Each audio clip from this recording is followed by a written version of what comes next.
This week on Tower Dive. Codename. Pussyface. Is that why he killed himself? What's up, everybody? Welcome to another episode of Tower Dive. I, of course, am your host, Captain Hooks, and with me, as always, is Pan the Man.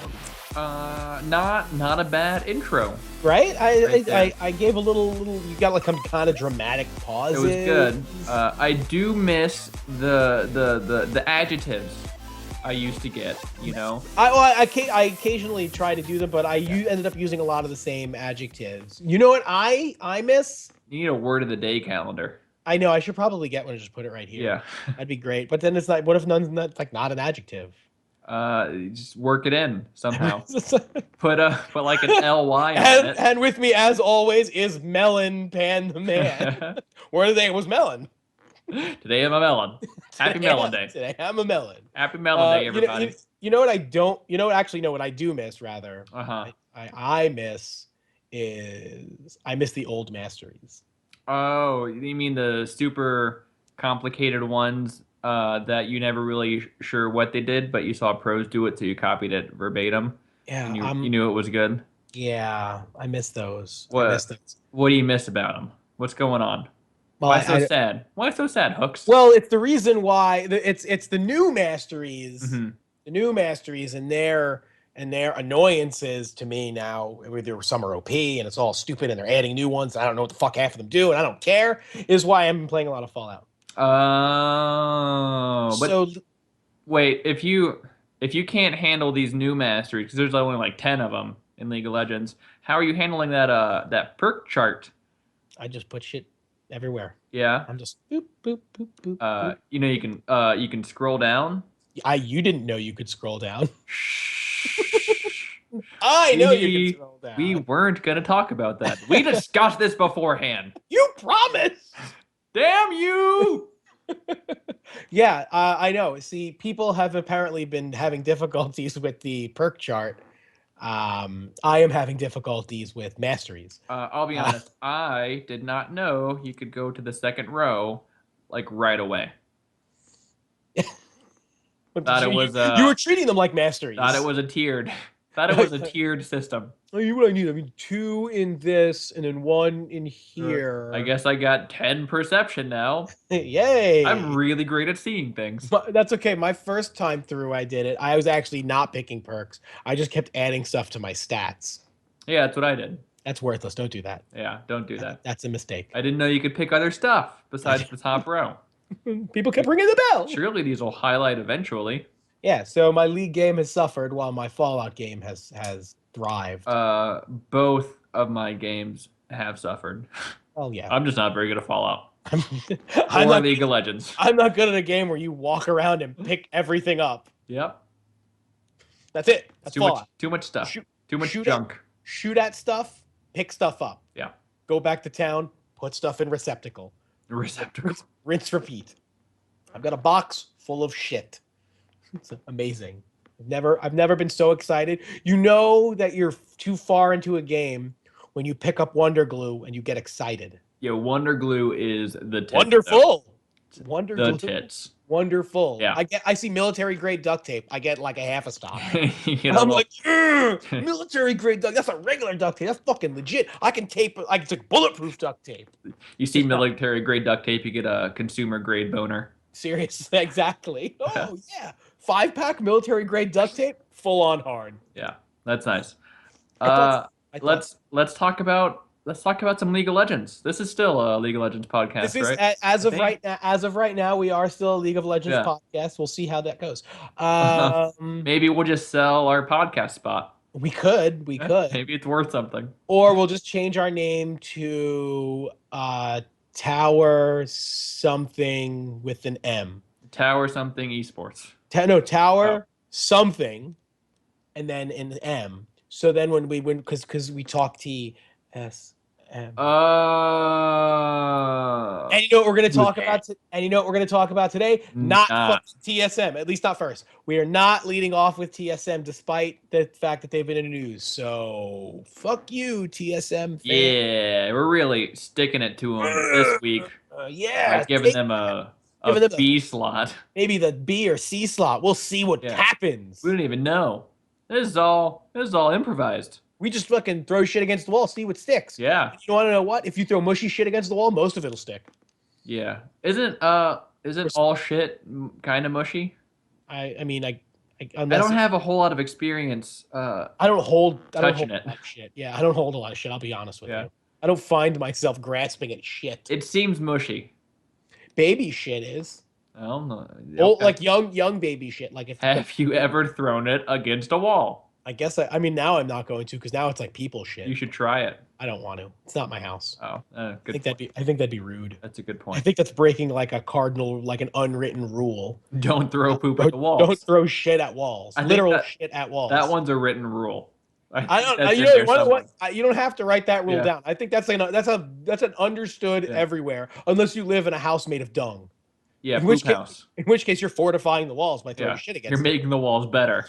You are strengthening the stability of your dung hut by taking shit, flinging it against the wall. You gotta tap it in. How bad must that smell? You water it to keep it moist so it doesn't fall apart? I think you want it to dry up. Yeah, but like so it forms a concrete. I don't know. Of sorts. Can poop be concrete? I mean, I guess fossilized shit exists. Yeah. And what the hell are we talking about? Poop's one of those topics that you start talking about, you can't get away from it. We've really gone. We're really committed to that one. That was probably some of the most factual shit. Yeah.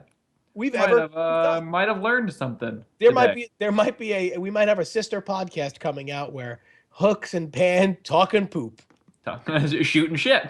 Oh my God! You heard it here first. Copyright, patent pending. Poop. T. Yeah. M. The S is for shit. Oh, trade shit mark. shooting shit with Hooks and Pan. Yeah, I love it. I fucking like that. I love it. We might make that just a section of the show. Just take 20 minutes and talk about poo. Yeah, we're gonna start. Maybe 3 minutes. Poo facts. Maybe 3 minutes. 20 minutes might be a lot. Maybe 20 minutes might be a lot. So blurbs. Aside from poop, what's happening? What's happening in the world of League of Legends esports? Well, a lot is happening. I'm glad you've asked. It seems tumultuous.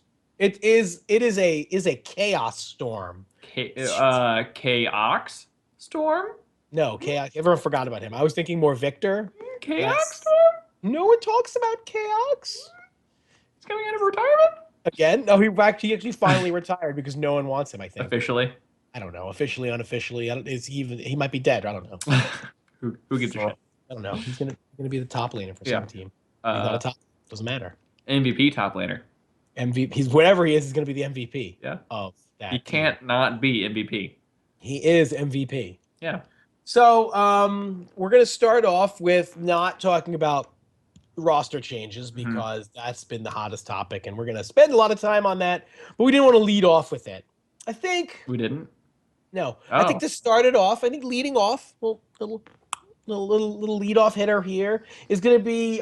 There was a post made by Soaz or an interview by Soaz actually, on the score, and this one touched a little bit of a string on me because you know me. You're so passionate. You know how I get. Some people call you the angry one. Some people also call me the fat one, but tiny one, fat tiny. Tiny fat it's one. It's a backhanded compliment. It's not a compliment at all. Fat but tiny. But that's just so I'm small and chubby. That's not neither of those are compliments. It's like you've never heard, could be. It's like you've never heard a compliment in your life. Yeah, like I had a really difficult childhood. Apparently. Small, fat and small. When you're like, it's not so bad. Right? Pretty bad. I mean, feels bad. You gotta look at the silver lining. Felt bad. No, there was no. I mean, I guess what did they call me hilarious? You were hilarious. So I'm fucking Santa Claus because he's fat and small and he's not tiny. I don't know about that. I've never seen him. People say he's not tiny. But he's like how tall is Santa? Like 5'9"? I think he's like 9 feet. No. He's got to carry that big ass sack around. He's Like tall. his ball bag? And the other sack. And it's got 2 sacks he's carrying around. Lots of balls. Okay, so Soaz. So in my passionate state of how I feel about things. Soaz had an interview, and the highlight, the fucking byline on this interview is Origin Soaz. I just wish fans could go easier on the losing teams and praise a bit more the winners. You know what? Maybe he's just fishing for more praise, right? Because he was like one of the winningest teams last season. Yeah, but he's okay. I love Soaz, ex-Fnatic player. I've enjoyed Soaz's career as a player a great deal. He's a good player. The dude has the biggest pussy face potentially on planet Earth. Like his pussy face is What's so, it look like? It's like, and he's French to boot, which is not helping it. Be nice to the French. Whatever. Tell him not to have such fucking robust pussy faces, and he just won't work. By the way, me and my friends coined the pussy face years and years and years ago. That one's trademarked as well. Because one of my friends had it all the time. It's got he actually had pussy face? Like resting bitch face. You know, that's like the new thing, you know, where you see a girl, she's like, all the time, where she looks like unapproachable. I have resting bitch face. I don't think you do. No, I do. Really? Yeah. Well, he has resting pussy face, I guess. Gross. That's what Soaz has, but not in the good way. Like in the you just constantly look sad and like dejected and just like a kind of bitchy, like but not bitchy like ew, like bitchy like yeah, not the not the mean type of bitchy. No, the fucking the pussy face kind of bitch. The kind of bitchy where you'd wear a pussy face. Yeah. That's where we're going with that. So yeah. So let's just kind of break that down. I wish fans could go easier on the losing team. The people that are like angry about their team, about a team losing, tend to be their fans. Right.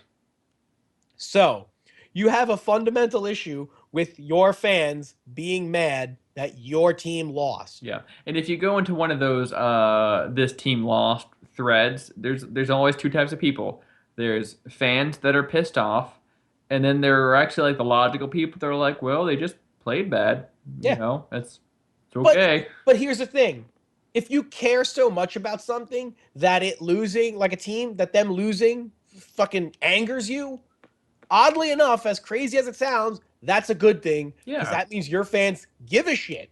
That's what you want as a brand and as a player and as a company that sells merchandise. To have created such a product that people give so much of a shit about it that they physically get angry and get mad when it loses, when it fails, when it does not succeed. Yeah. And while it's annoying to hear about, that's what you've been building your entire career. Literally, that is what you want as an organization. You want your fans to cheer you when you win. Guess what? There's not a fucking activity on planet Earth that has teams that when a team wins, people don't cheer.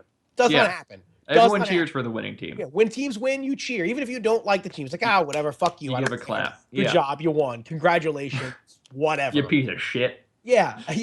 But as a fan, you're mad because the team you didn't want to win won and your team didn't win. Because you really wanted your team to win. You're a fan of that team. You buy their merchandise. You watch their games. You support their players. You fucking go on message boards and type very loud. And when you say things that make no sense, but because you support your team so much that logic and reason completely escape your mind. And you don't want that, Soaz? No, just cheer more for the team that wins and don't do anything to the team that loses. I don't understand. That doesn't make sense. You can't do that. You can't have one without the other. In Soaz's perfect world, what he wants is somebody cheers for the winning team, and then nobody says anything about the losing team, right? It just goes. It's clapping, hey, Origin, and then everyone's just quiet. And they beat Elements. And this isn't a thing like at venues, right? I mean, everyone's clapping and cheering at the live events. That's not an issue. Having been to a live event, it's just kind of a constant state of Yeah. like when amazing things happen, it just happens. You don't know what the fuck is going on half the time because you're trying to follow it. People are cheering. You're going crazy. You're like, I don't even know what happened. I was looking at a different part of the screen. What did I miss? They stole Baron. Oh, Team Liquid's playing and I don't even care. It's like, it's you just cheer because like awesome things are happening. But when your team wins, you cheer more. When your team loses, you at the event, you're there, you're like, yeah, cool, whatever. But afterwards, you're bummed, you're pissed, and you're also, fucking fired up. You you go on saw the Reddit, game tell from the people. outside, so you know what went wrong. Yeah. And also, a commentator probably told you what went wrong. Exactly. Being at the event and watching it on Twitch are two completely different things. Just like watching a football game at the stadium or on TV are two completely different experiences. It's just when it's the armchair quarterback, that stuff exists because of broadcasts. Because you can see things differently. You look at them differently because you're given a much different picture. And it's being broken down for you while it's happening. And after it happened, they're showing you a replay. And you can't, and yes, they do that at the live event with League of Legends, but you're not really watching that. You're watching the game. Right. So but it's you're absorbing that information, so you sure, know but what's going on. Yeah, but you process it differently when you're there live because it's a much more, you're fueled by the excitement of everything around you. Would you say that you were turned up? I would never say that. Oh, okay. That's not something that just me then. It's just you. Yeah. You would say that you're I might say that. Turned. And I would make fun of you. I would proceed to mock you. Turned not cool anymore. Did I I missed that boat, bus? That boat sailed away. Okay. Yeah. Just keep that one on. We'll just let that one go. We'll hold on to that till it comes back around.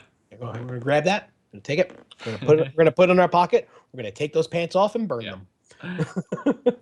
But yeah, so it's just kind of, it's a silly thing to say because it's like said without thinking of any kind of logic. And because it's grossly unrealistic. It's just dumb. Yeah. Because you cannot say, I would rather somebody cheer more for the winners and do dick for the losers, because you cannot have one without the other. Right. If you have winners, you have losers. If you have cheering, you have booing.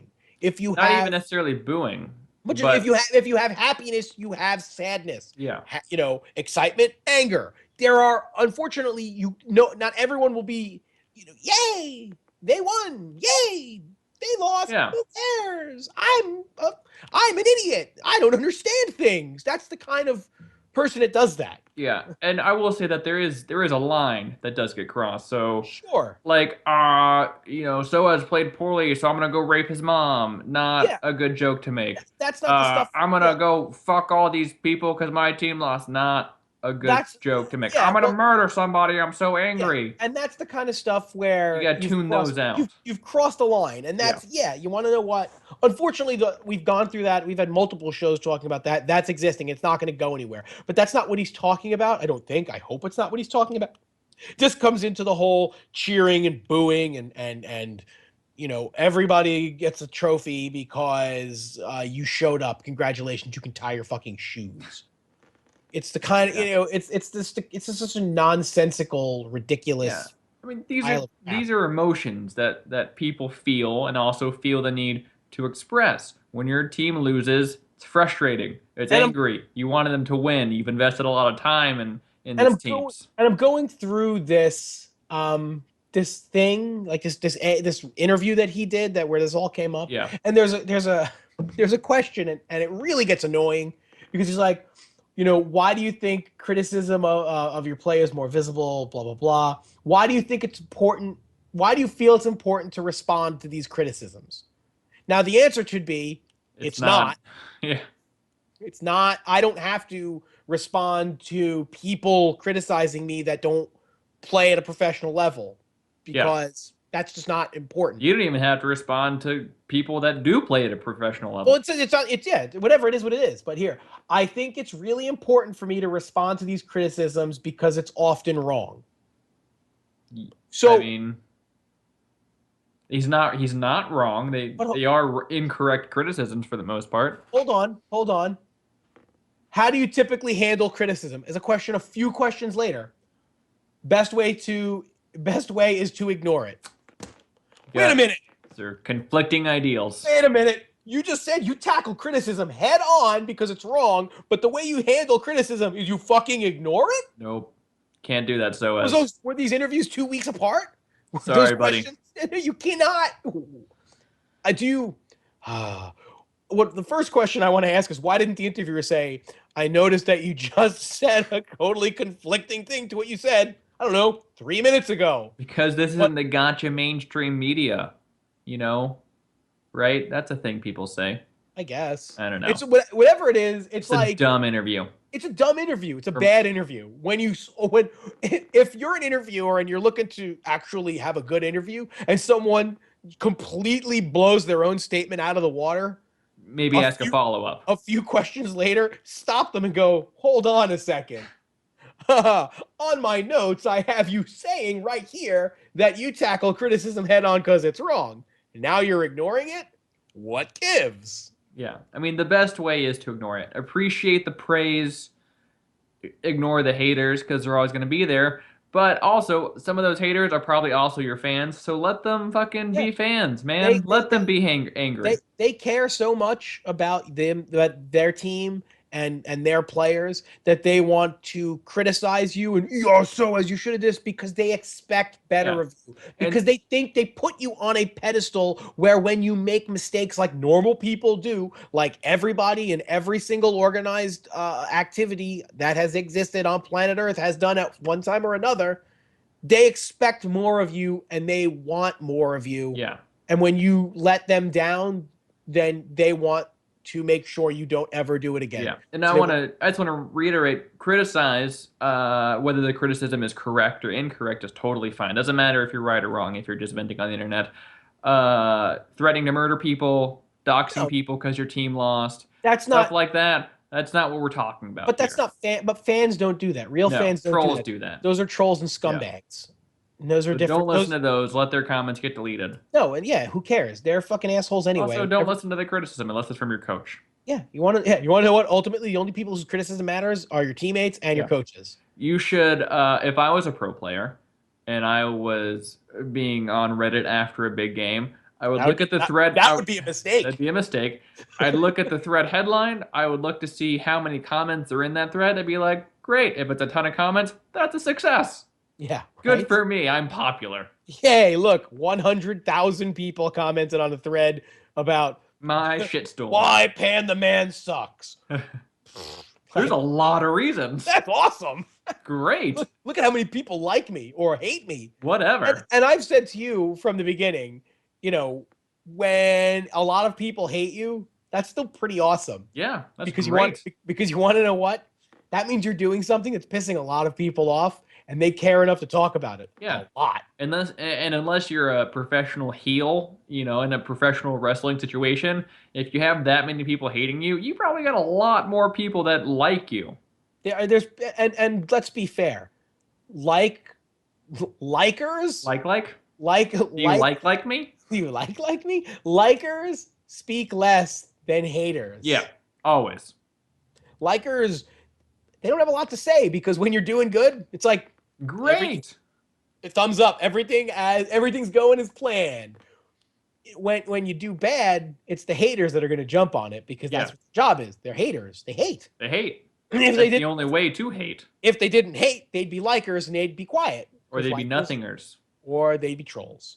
Or trolls. There's a lot of different categories. We have 3. Likers, haters, trolls, nothingers.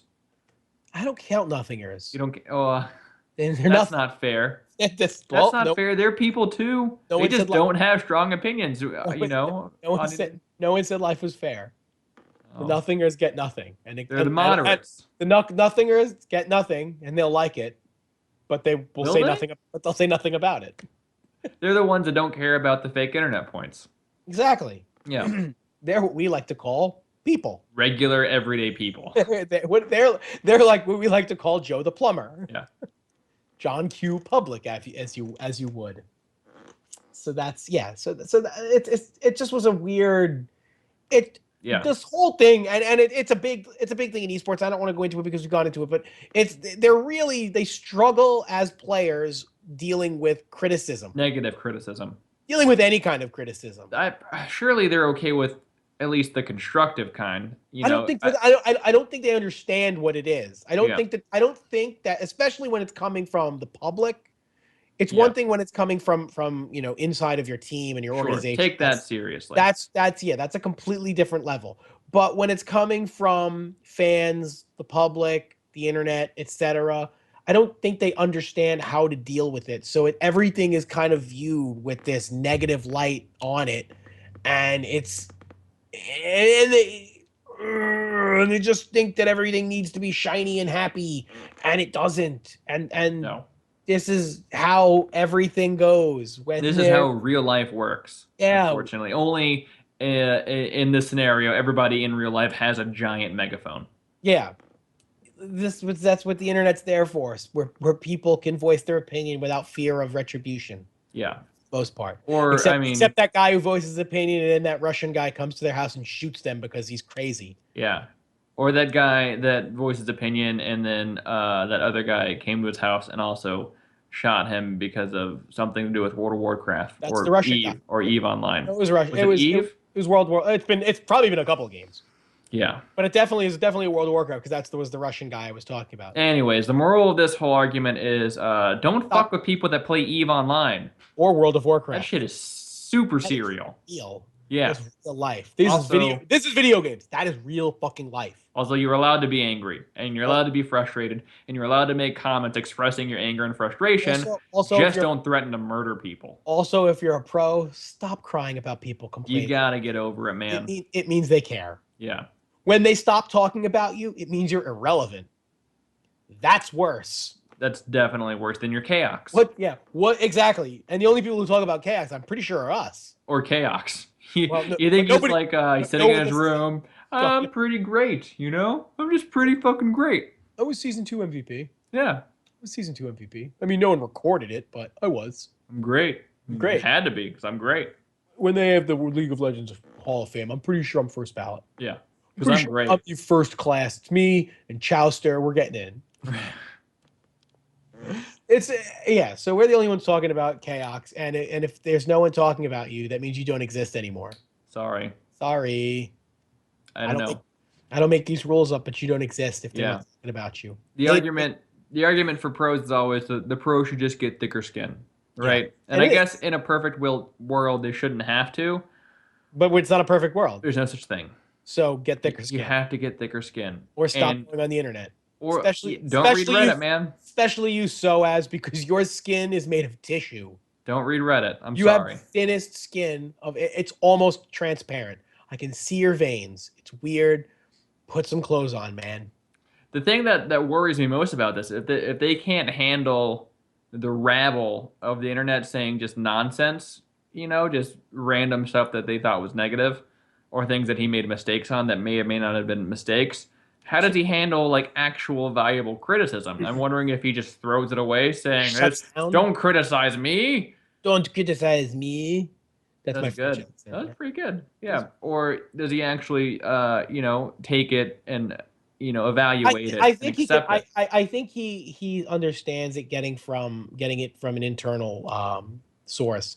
I think because he understands that they're paid to do that, and that's their job to tell him he's bad when he's bad, and this is how you be good. Sure, but what if he's at an event, right, and he's talking to Monte Cristo, and Monte's like, maybe this pick wasn't so great. Why'd you pick Yorick? You think he fucking flies off the handle? Like, how dare you? No, because Soaz is a pussy facer. Oh, because there's no handle flying. He'll just be like this. I don't know. Just like that.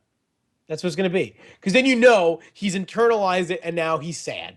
Oh, that's what sad Frenchmen look like? That's what sad Frenchmen look like. And stop with that needing to give him a Baguette and a Fiora because he played Fiora. God damn it, get over that. Yeah. It's a dumb skin idea. Stop it. Stop talking about it. It's stupid. It's a stupid idea, and you're stupid for suggesting it. I'm done with the Baguette. End of the Baguette on this story. I'm done. Done with Maybe an eclair. I love eclairs. I like baguettes, but that's a dumb idea. You can't win a fight with a baguette. No, you shouldn't fight with a baguette. It's bread. It's going to break as soon as you swing it. Unless it's stale. And even then, if you hit somebody with it, it's just going to snap in half. God damn it, it's bread. Okay, maybe the skin's pretty good. Maybe it's good. You can make that little... Only if you break the bread. Only every time you hit it, the bread snaps apart. And then she looks and goes, fuck. Crumbs go everywhere. Yeah, it's a better skin. Crumbs? Crumbs. He's coming back. He should get the bread skin. Yeah, exactly. He should get his own skin, his own champion. Just a bread guy. Bread. And it's called Crumbs. It's called Crumbs. It's a terrible idea. Yeah. Look, we're like everybody who comes up with ideas now. Oh, it's good. Yeah, we're gonna do a little thing on that at the end because I did just come up with something as we Great. We'll loop back around. We're gonna come back to that and button everything up. That's how we're gonna tie a nice little bow and send it off. Great. More Fire Syndra. To the glue fire factory. More Fire Syndra. And now we got Snow Syndra coming out. Although that looks pretty good. It's probably going to be pretty good, but it doesn't matter. It's still just Fire Syndra. Snow Syndra. It's just cold water. It got cold on. They got water Syndra, and all of a sudden it got cold out. So her water turned to snow, and she put a jacket on. And a hat, I think. Probably. It's cold. It's very cold. Got to wear a hat. Yeah. So I think it's... no, because we're not going to go there. So since we're not talking going to TSM. No, since we're talking about we're talking about top laners, but we're talking about like weird situations and like your psychosis and what the hell's wrong with you, Soaz. Quas. Oh yeah. What the fuck happened there? I don't know. So Team Liquid was like the only team in America that was set for a while, sort of. They like had unofficially named their support, and they did. It's Smoothie. Right. So you're like, Team Liquid, they have a fucking team, right? Wrong. Because why would that be easy? Yeah. Why should you have a team? Apparently, no one knows why. They just suspended Quas. Yeah. Whose response to it made it sound like he's fucking leaving. Yeah, he made a very like, I'll see you guys next year, like, yeah, I'm out. I'm not done with esports forever, but I'm probably done with Team Liquid. But thank you for the opportunity. You know, it's been fun while it lasted type thing. And you're just like, you're either dying, quitting, or I don't know what you're doing. Maybe. I don't know what you're doing. So it's just such a strange scenario. And you said there was some kind of subreddit. Yeah, so in the Team Liquid announcement of Quas' suspension thread, the top comment for a long time was, hey, I wonder if it's related to this. And it was a link to a thread from R Off My Chest, which is a subreddit where people go to like vent things. They usually create an anonymous throwaway account and they write their problems out in a big page, and then people go, man, I'm sorry you feel that way. You know, real wholesome stuff. Yeah, real back patting. So there was a thread, and the user was like LCS Pro Player Anonymous. Was the name definitely not Quas? Definitely not Quas. That would have been amazing.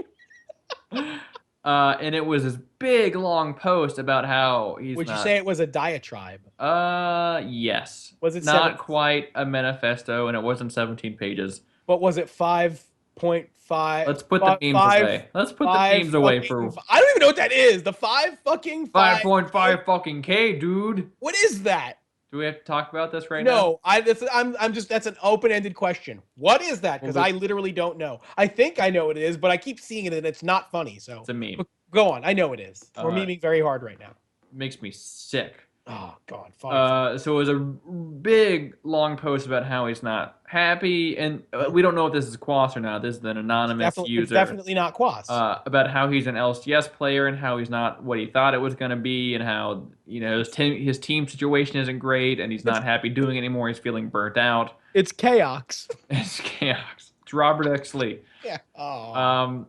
And then the top comment in that thread was like Special saying, I know how you feel. You sound burnt out. Give me contact me if you want to talk about it. Like Special. So super passive aggressive X Special. Probably Quas. Quas. That's what I want to talk to. Yeah. Yeah. But it's probably Quas. So this Also, suspension could be Liquid's response to Quas saying, "I don't want to be a pro gamer anymore." I Great, mean, and suspended. Liquid, like we could brought his family into it and stuff. They're like, oh, we talked to him and his family, so it's got to be something. I feel like just a post isn't going to do that. No, he probably did something in the house, like he threw a fucking fit, or he was like getting Or depressed or something. or he blew a line of coke off of somebody's butt. Off X Special's butt. That special's not in the house anymore Did he move out? because he got kicked off the I don't team. think any of these mooks move out of their houses. They do when they're not on the team anymore. They're just kicked out, like They real fucking- world. It's exactly you're like the fucking like the weakest link. You are the weakest link. Goodbye. Are we showing our age? Are people going to get those references? Real world and weakest link? Well, the weakest link they might not get. Everyone knows what the real world is. Some people don't know what the real world is. No, Was. some people don't know who Eric Nice is. Who's Eric Nice? He was in the first real world in New York. He's uh. like 40 something now. He's older than me. He's older than me. I was the kid when he was on the real world. But he was on the grind. Yeah, and you could tell the Liquid announcement was hastily written too. There were typos in it. I know. It was because it came out of fucking nowhere. It Yeah. was like it wasn't like, the Daily Dot was like, oh, fucking weird shit happening in Team Liquid. Josh Raven breaks the story. No, it was kind of like, oh, Quas, goodbye, sorry. You're suspended. Bye. You're suspended, but we suspend like suspended because they spelled it wrong, kind of stuff. It's like, whoa, what's going on suspended. here? Yeah, it's like I don't what you suspended Quas, and that's why everyone immediately jumped to he's on drugs because naturally that's the first thing you think of with League of Legends players is they're on fucking drugs, Hardcore drugs. like he can afford drugs. He might be able to afford drugs. Not enough to get a hardcore habit going. Oh, he's not Charlie Sheen. Yeah, who has AIDS? HIV. Whatever. Different. Full-blown AIDS. He's a full-blown dick. It doesn't matter. So, yeah, but so everyone's like, oh my God, Quas is on drugs. I know it. I know it. Yeah, somebody posted that. It was like, oh, I know it because of reasons. And like everyone's like, you're an asshole. Yeah. And an idiot, but mostly an asshole. He's probably just burnt out. He's probably a little depressed. And Maybe he flipped the table. Maybe he had a fucking fit. And honestly, Quas is, he looks like he's kind of a big guy. Sure. And anybody can flip a table. Well, yeah, they're not very heavy. Yeah. It's like a table full of books and people. Or one made of 2x8. Or one that's Maple. like screwed into the ground. Yeah, that one's really hard to flip. Can't flip that. Yeah. And if you do, you're probably like the Incredible Hulk. And we wouldn't like him when he's angry. Yeah, and you got to get that floor repaired. Right? It rips them out. Just rip those floorboards out. Man. The floor is made of wood. Don't flip tables that are screwed into the floor, you guys. But if you can, kudos to you. Because Yeah. that is hard to do. Not even mad, just impressed. I'm not even angry. That's amazing. So yeah, he probably just had a fit, and then they were like, "You're suspended." Yeah. But it seems like suspended in League of Legends terms means you're no longer on the team ever again. Well, usually being benched means you're not on the team anymore. Yeah, exactly. Because you only play 2 games a week. Yeah. And if you're benched for one of them, you're going to be benched for the second. Yeah. So you're out. You're done. Then you missed a week of play, and now you're out of practice. Yeah. And now you're behind the curve. You don't know the meta. You're not playing. You're off the team. Sorry. You get picked up by TSM. Or CLG. Dignitas. So it's just it's just such an odd situation especially because Quas is normally a pretty quiet guy as far as I know. He's Venezuelan. Yeah. And he made a post on Facebook that was really, really weird because it was like politically charged. Yeah. Like 4 days before this all happened, it was. Yeah. It was like, when I was a little boy in Venezuela. Yeah, and then he started talking about like the president of Venezuela. It was just like it was really. He was talking about how he's like, I've really connected with people on an emotional and physical level over the last couple of days, and I really feel like I'm in tune with myself. And I'm like, you're talking like you're on drugs. Yeah, exactly. And it was some just, of that good MDMA shit. Yeah, like he was talking about who is it? Like Hugo Chavez. Yeah. And like Hugo Chavez, if I'm not mistaken, was not well liked, I don't think. I refuse to show my ignorance on the situation. I don't pretend to know about a lot about Venezuelan history. Yeah. Or geography. I don't, or a lot of things. but yeah, apparently there was issues around Hugo Chavez. He's not looked upon as a particularly Savory. revered leader as far as I know. Again, not Venezuelan, don't live in Venezuela, don't pretend to know a lot about Venezuela. From what I remember, I think in history class is that Hugo Chavez was never looked upon with endearing eyes by many. Yeah, sure. Let's go with that. I'm not necessarily one to trust the public school system. I went to Uh, Catholic. oh, so you totally know then. Yeah, so I 100% I correct. would definitely go Yeah. with me. It was in the Bible. It's it's a Bible. It's a fact. Yeah, so it's fact. It was just a very strange It just situation was very with odd, but yeah, because it just came out of nowhere and it was really weird yeah. because it's all over the place. And you're just like, Hugo Chavez, what the fuck are you talking about, Quas? You're a video game player for like a living, and you're like 18 years old or Yeah. 20 years old. What do you have to be depressed about? And like, what? This was weird. What I don't understand is how can like reporters and investigative journalists find out that like so and so football player like beats his wife every Tuesday at 2 p.m., but we can't figure out what happened in the Team Liquid house. Like, I why don't is know. this so difficult? Why can't we just like call someone and be Because they like, don't hey, have whoa, what happened? because they're real organizations versus esports organizations. Real organizations have PR machines. They have people. They have to be on record talking about things, and there are things that get out and what have you. And also, there's a lot of money involved in traditional sports. So And there's not any esports anymore. I I mean, just 5.5 fucking K, dude. listen. If you're a football player that beats your girlfriend all the time, and you make $26 million a year, guess what? At some point in time, I'm gonna let you kick the shit out of me enough where when I come out, you're gonna either have to pay me to shut up, pay someone to kill me, or I'm lying. So how does that not apply to regular League of Legends player? Because if you're doing something shitty, then there's no incentive for anybody to not tell, right? So people should just be like saying, "Yeah, he flipped a table." There's no incentive because no one's gonna pay you to not say that, and all you're doing is just letting out information that only a very small chunk of the world gives a crap about. I Yeah, don't. but if I you feel like let there's less, out, I feel like it's less risk reward. look, if you guys just tell the fucking truth, it's Well, never gonna be as bad as what people are thinking it is. we've always said that transparency, but I mean, maybe they are maybe it is a bigger issue, and they're respecting his right Yeah. to privacy. If Quas tried to kill himself, You're also don't yeah, talk about that one. you're That's also totally talking. okay. Remember, Keep that close to the chest. you're also talking about the difference between kids and adults. I mean, the adults run some of these orgs. Yeah, no. I'm saying like My League of voice got really high there. oh my god, like you're talking about esports, which is mostly played by I don't want to say kids because they are men and women because they are 17, but you're a shitty kid, you're a shitty teenager, You're just a shitty little person. regardless of what legally you are appearing as an adult. You're no longer a minor. You are now, I guess, a major. I don't know. You're an adult. You're not a minor.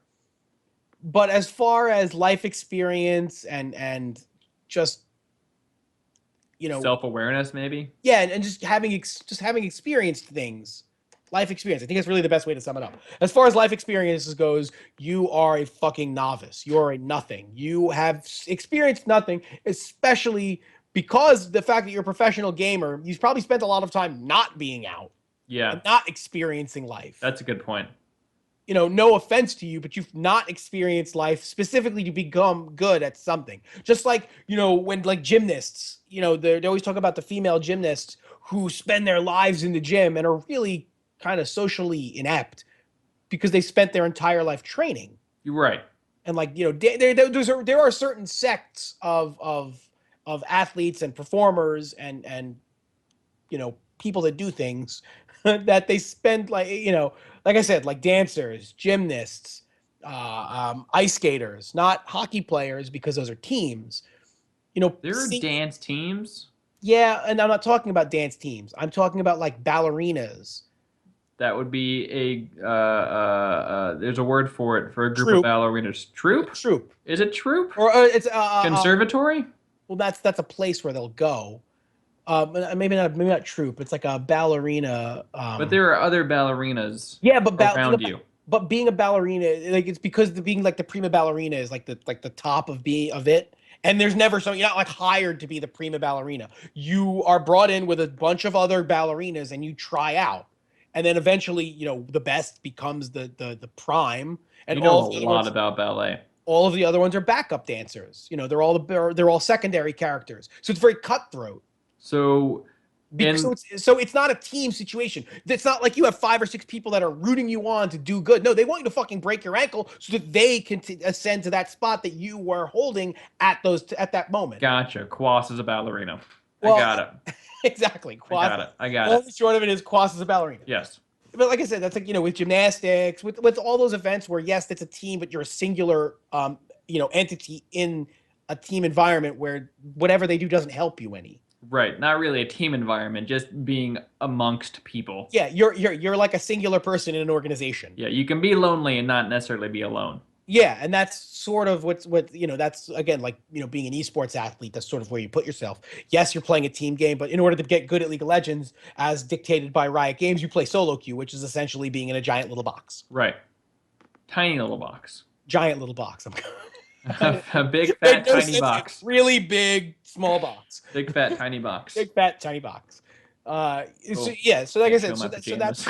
so that's sort of, and so it puts you in a somewhat socially inept situation. And I'm not saying you are socially inept because you're a gamer, but you're definitely spending more time away from outward social interaction than you are in game. Right. So what do we think happened to Quas? He's on drugs. He's on drugs because Because I know. No, I honestly don't know, and I'm not going to speculate what it is. I hope it's not a big deal. I hope this is not a suicidal situation or a severe depression situation. Joking aside, I hope it's nothing I hope it's no psychological issue, and I hope it's not drugs. Yeah. Joking aside, but it very well could be any one of these things. Yeah, it could be he's a little bit burnt out and he threw a fucking fit and they had to kind of put him in his place. That could be it. It could just be mad at the world type situation. Yeah. Which I get. I'm always mad at the world. That's my secret. The world sucks. It's very easy to be mad at. Literally the worst. Yeah. Fuck you, the world. God damn it. Stop ruining my day. Stop fucking sucking. So that's the Quas situation from what we know of it. I like to think we'll hear more, but eventually something will come out. Something will come out. You will find out something unless it's severe. And even then, if Quas ends up in the hospital, we'll definitely find out. Like I said, the less you find out about it, the worse you begin to think it is. Yeah. Because if it's just he threw a tantrum and the team is suspending him, it's not a big hush-hush secret. There's no reason to keep that under wraps. But there's tons of non-secrets that people like to keep secrets. Right. Well, people, it's the right to privacy thing extends very far when you're talking about I guess a game or whatever it is, a situation like esports, because we're still babies as far as real sports go. Tiny little babies. Esports as a whole really only has bloomed in the last 10 years when you think about it. Oh, less than that. Well, I'm just saying, I give it a decade. I'm giving it a decade. I know I'm off, but people have been playing tournaments and there has been shit going on. You have to think of, StarCraft Brood War, while it was really big in Korea, huge in Korea. Yeah. So regardless, I give it that little decade because in terms of other sports, baseball is, basketball, these sports have been around 100 years. Has it been 100 years? Baseball was invented? Do we start at the beginning of baseball or do we start once everybody's allowed to play baseball? No, I start when baseball was invented. Okay. The thing about certain sports, especially like baseball, is you have to go with eras because the game is so different from, baseball in 1876. Oh God, I didn't mean to get into this. I gotta stop this right now. Baseball in 1876. This is gonna become a baseball podcast if I let you keep going. We have to stop. Stop. I'm not doing a big one. Shut your mouth. Just let me say this. Shut your mouth. Shut your mouth. Shut up. You sound stupid. No, but that in 1876 versus 1996, you're talking completely different games. Just like esports, while it started off with like Doom and fucking Quake and shit, it's very different from then. But in a way, it's still the same. Whereas other sports have grown so much. It's a weird situation because you're talking about esports, which is technology driven. Sometimes. Regardless, it is. I mean, you went from playing on giant monitors to little itty bitty monitors, Yeah. but you're still doing the thing is still essentially the same. Yeah. Whereas baseball in 1876, they're throwing 60-mile-an-hour pitches, and those are coming in hard. And now you've guys throwing 105. It's a big difference when you're talking about, stuff it's like also that. the difference between growing at the rate it did over the course of 100 years and growing at the rate esports did over the course of 5 years. We went from selling out seats in somebody's garage to selling out Madison Square Garden. To not selling out seats in someone's garage. Yeah. To having 1 million people watching Twitch stream. Yeah, and even more people live at, the Staples Center. Yeah, no, absolutely. In 5 years. Yeah, sure. And again, but that's the thing, it's a technology-driven environment where, you could expand your world just by expanding your digital reach.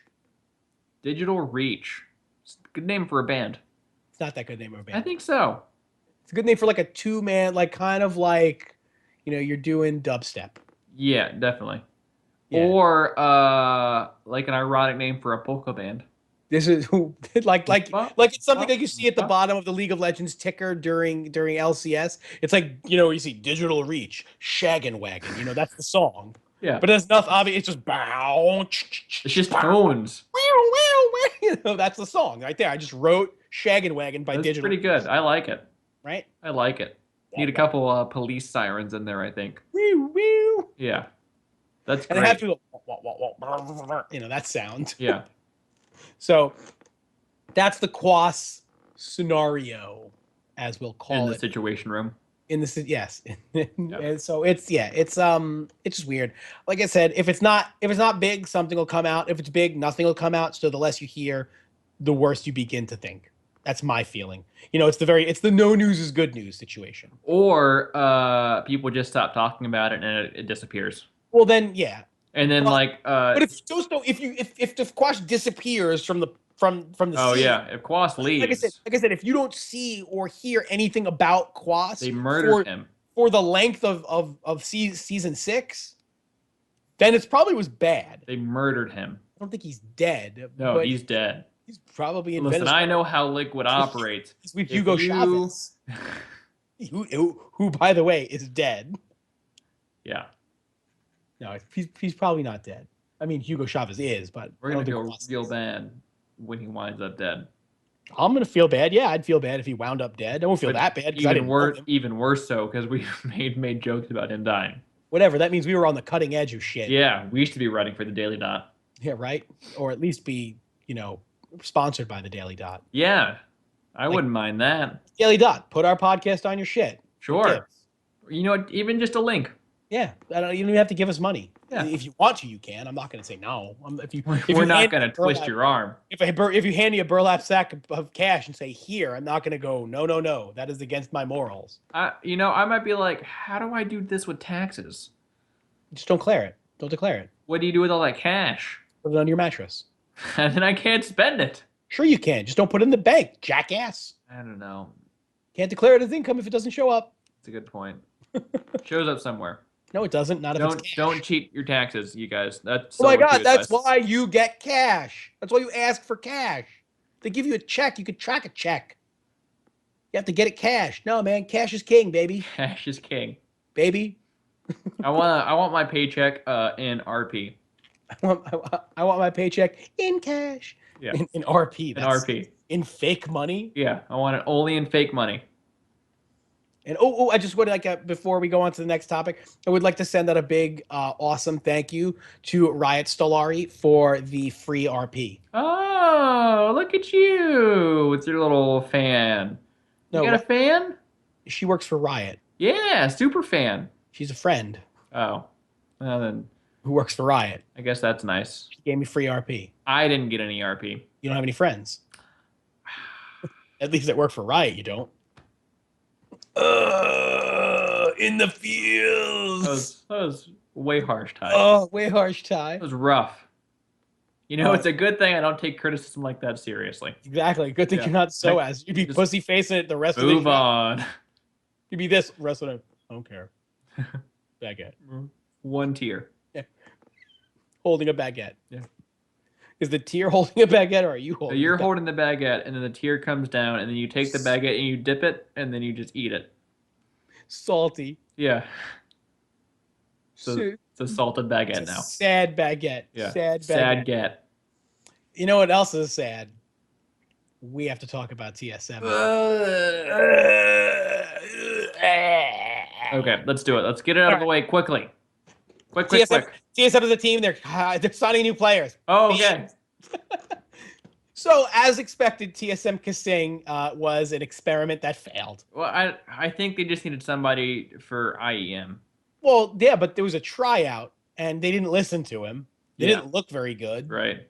And KaSing probably was like, this sucks. Yep. And TSM was probably like, this sucks. He's not the answer. It's like, well, I'm not the answer because you didn't listen. So I don't know what to tell you. I can't make you better if you're not going to listen to me. So we just kind of left. That's cool, man. And KaSing even said it was a huge decision to move from one continent to another for me. I don't know if this is what I want to do, which is code for I don't know if I want to be TSM support yet. Yeah. So now this is going to span out because it involves other players. And I don't mean physically just players. I mean like teams, like players in the game. So Fnatic, ever since the Huni Reignover story popped, where they left because, to follow the fucking dollars. Follow their dreams. Follow the dollars. Their dreams of dollar bills. Their dreams of making that fat cash, son. Cashish. You know it, baby. That crazy Skrilla. Get that paycheck. So you got any more? Greenbacks? I can greenbacks with 1922. Yeah, see? Gotta get them greenbacks, see? Hit those greenbacks. Or like the guy standing on the thing, step right up. I've got greenbacks. Yeah, come on. Yes. Buy your war bonds. Buy your war bonds. What I've got for you. Here I go. Right here. So when Huni and Reignover, followed the money trail, and it left Fnatic in a situation where opposite of the Trail of Tears, which is this is the Trail of Smiles. Yeah, not many people travel that trail. No. So it left Fnatic with Reckless, Fabivin, who had resigned, right, and then YellowStar, who was no longer under contract. His contract ended this season. At the beginning before the season starts. Obviously, it ended in like November or October, whatever it was. So there's not a lot of rumors around. There wasn't a lot of talk around YellowStar. He was taking time off. A lot of people were saying he was burnt out. He might retire. Right. But then other people were like, no, YellowStar said he's excited. He can't wait to play. He's amped up. He's charged up after this past season. He can't wait to play. Staying with Fnatic. Well, that obviously now is not true. Not true. So there was the Merci, Bora, YellowStar, Kim that Fnatic sent out. Was that what was that you just said? Merci? There was a whole sentence there. Bora Kim is his name. Bora, YellowStar, Kim. This is why we need their actual names on jerseys. Oh, because then SKT would be Lee, and Lee. And then a Lee. 5 fucking Lees. I think you have to credit our YouTube commenter for that one, yeah. Because you can't have that because then every team in Korea would be Lee. Okay. For the most part. Start adding E's as you need them. Lee. So the Lee. That's not how it goes. Talking fucking Lee. That's how it goes. It's Lee. Exactly what I just said. SKT. Ooh. Right? That's sick. Yeah, that was the reason why you have all Lees. Sick.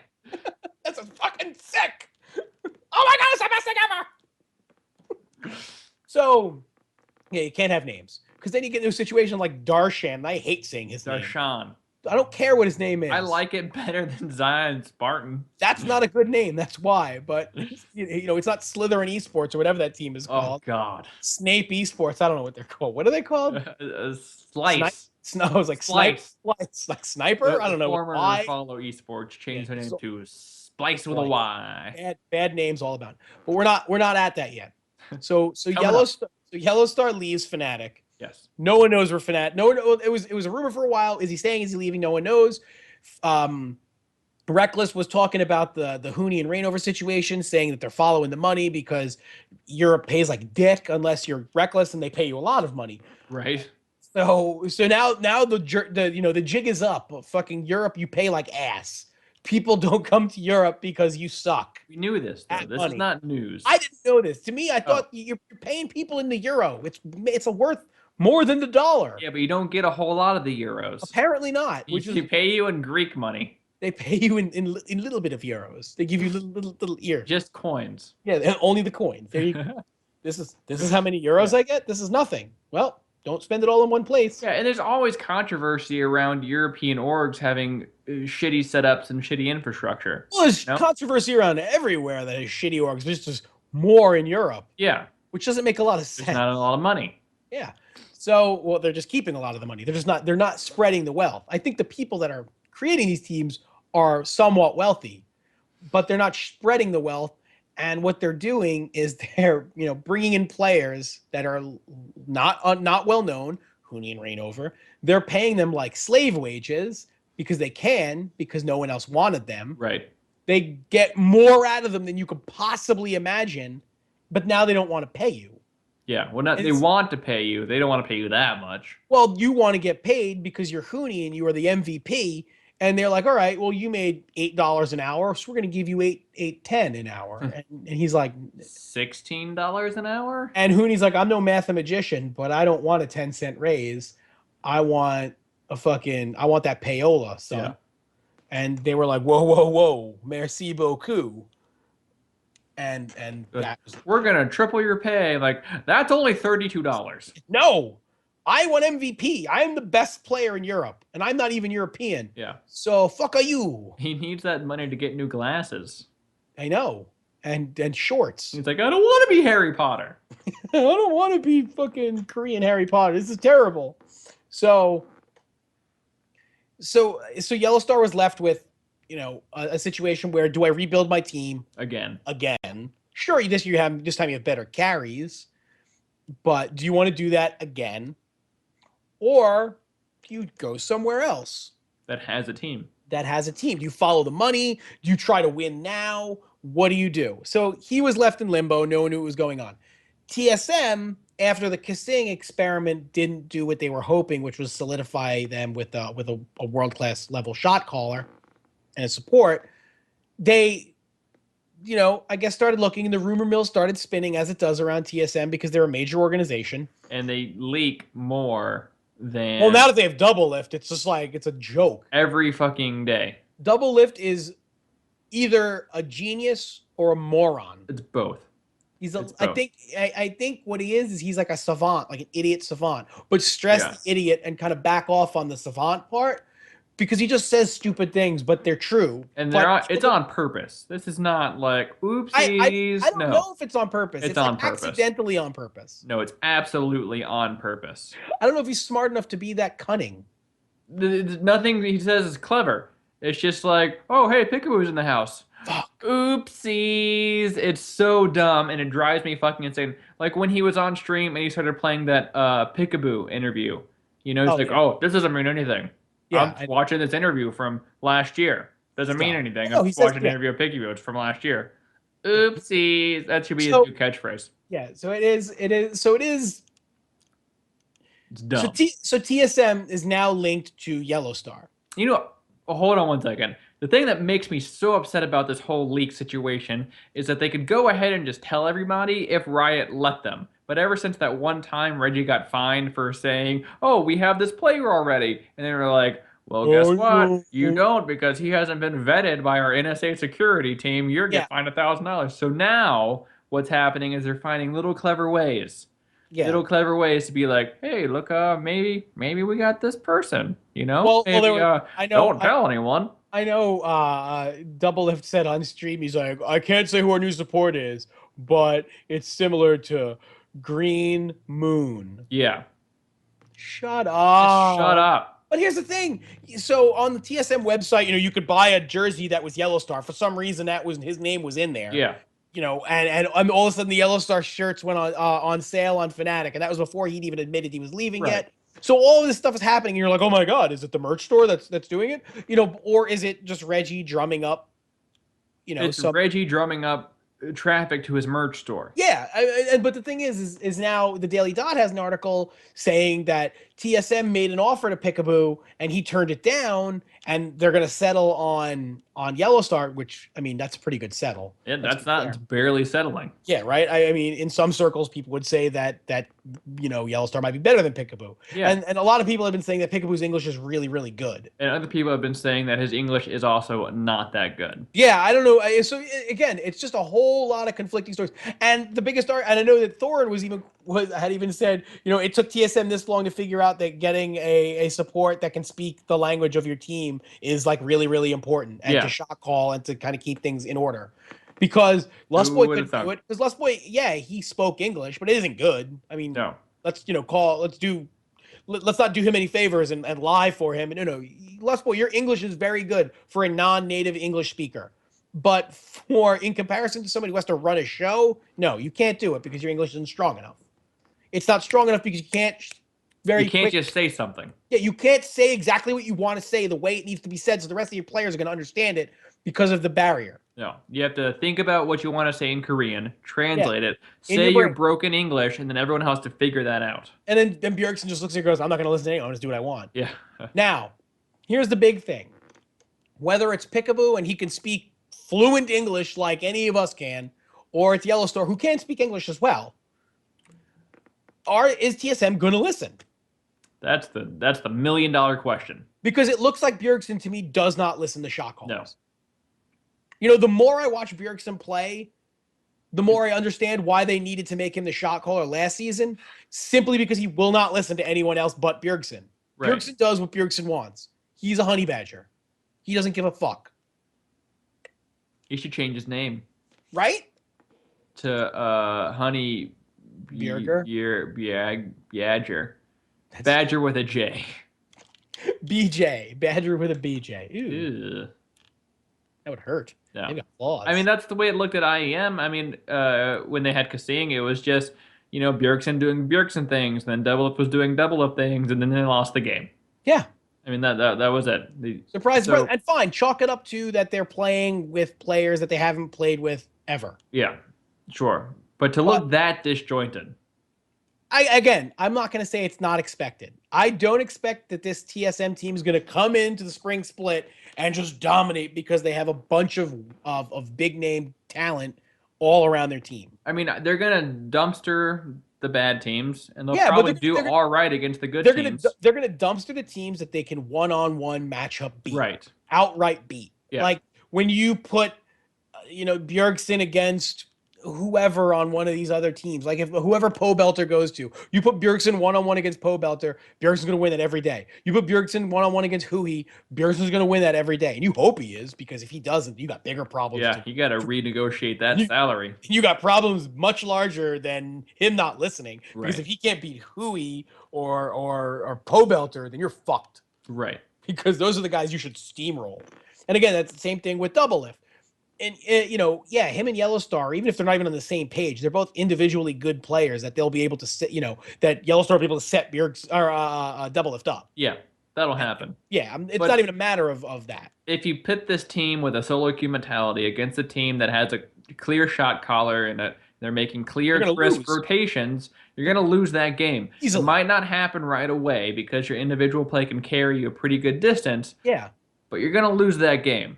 Eventually your shit's gonna fall apart. Yeah. Someone's gonna get picked out for being greedy. Well, here's the thing. What smart teams are gonna do is the same thing that they've done to TSM for years, which is they're gonna run, they're gonna run Camp Dyrus. Yeah. Camp Dyrus is not closing for the summer. No. Camp Dyrus is gonna be back open because they're gonna look at the team and you're gonna say, okay, just assume that YellowStar is their support. Yeah. You're gonna go, okay, Bjergsen's in the mid.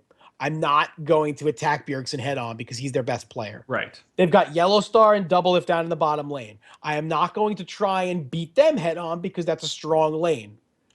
Their jungler is Svenskeren, a good player in his own right, not by no means a superstar. Right. And their top laner is the very young, barely tested Haunser. Here's what I'm going to do. I'm going to shit down Haunser's throat all day and make him beat me because if he doesn't, my top laner is going to steamroll him. Right. And that's what happened to Dyrus, because Dyrus couldn't carry. I actually would take it a different scenario. I'd counter jungle the shit out of Svenskeren. I would just be in his jungle and try and counter gank everywhere he's ganking to try and tilt him. Well, that's how I would play that game, because I think Svenskeren gets lost easily. I think unless he has a very commanding shot caller, he kind of meanders around and doesn't really do anything decisive. And if you can take him out of the game, it should be pretty easy, because I feel like this meta right now too is not strong with his junglers. Well, that you can't even talk about the meta. And I know, well, because it's still preseason. But I'm saying if you started the season right now, I don't think Svenskeren's a strong jungler, because one of his best junglers is Nidalee, and she's not in a great place right now. No, well, none of the AP junglers aren't. Junglers AP junglers aren't in great places right now, and I feel like that's his strength. This happens every season too. AP junglers are never in a good place at the beginning of a season. No, because they think that they're too strong, so they nerf the fuck out of them, and then they're weak. And they make the jungle super fucking hard, so it's just Mundo again. Yeah, it's just tanky junglers or ones with huge amounts of sustain. Yeah. I digress. Every season. I digress. If you take a team like C9, who's right now built pretty strong around. There's no super duper individual player. Yeah. They're very strong all around, except I feel, and I know I'm going to catch slack for it, Balls is the weak link on their team right now. Yeah, that's not a bad weak link to have. No, it's not a bad weak link to have, but if you put TSM against C9 right now, I honestly give the edge to C9 because of Rush. Yeah. And here's why. Hyper-aggressive jungler, and he will out-aggress Svenskeren, especially in a camp of top lane. Right. If Rush gets Lee Sin, that's Rush's bread and butter right there. Exactly. If you get Lee Sin, if he's able to have, his fucking ace champion, which is going to be tough to ban out in this in the way this meta is, because there are so many now strong champions. If you let that get through, and he's even strong on a lot of champions. I'm just proposing a scenario. They're gonna Balls is gonna fucking own that lane. I don't think Haunster is gonna be strong enough to handle that, and I don't think Svenskeren's good enough to back that off. Yeah, I feel it's gonna be double kill city. I think it really comes down to whoever's calling the shots for TSM really bringing everyone together. Whoever their support is their shot caller. Yeah. That is it. Because you're not going to bring in YellowStar or Piccaboo to listen to Double Lift, make indecisive calls. Right. But so after the game, say, I don't even want to be the shot caller. Well, nobody wants you to be the shot caller, but you don't listen to anybody, so we have to make it a shot caller. So someone has to listen. You know what they need to do? TSM needs to get their whole team, and they got to tie the whole team in a rope. Oh, they're going to do the Mighty Ducks and then make them skate. Make them skate. Yeah. Yeah. Left. Right. Yeah. That's what they got to do. They got to work on that team building exercises. They got to go to one of those resort type things, or like out in the woods, a retreat. Like couples retreat? No, like a corporate retreat, like a team building retreat, where they got to climb the ropes. No, where they have to rappel. They have to do the trust fall, where they stand behind them like, all right, catch me. That's what TSM needs. I don't think Bjergsen's catching me. I'll be honest with you. I think checking his Twitter feed. I think Bjergsen's checking his phone. Hold on 1 second. Oh, fuck. Double Lift just fell. Sorry, Double Lift. I was supposed to catch him, but oops. I didn't want to catch him, so I did what I wanted to do, which was check my phone. Damn it, that's the problem. So it's just so TSM now, they're in this Piccaboo, because then there was an odd shot video that came out during Bjergsen's stream. And again, I don't know if he's trolling or if he's just an idiot, because then he was saying, he was talking to somebody that he was duoing with, I guess. And they're like, oh, blah, blah, blah, blah, blah. And he's like, when Piccaboo gets here, and he stopped himself and hit the deer in headlights look. He was like this. He's trolling. I don't know if he's trolling, because it got so awkward. And he goes, and then the other guy was like, it's going to be awesome.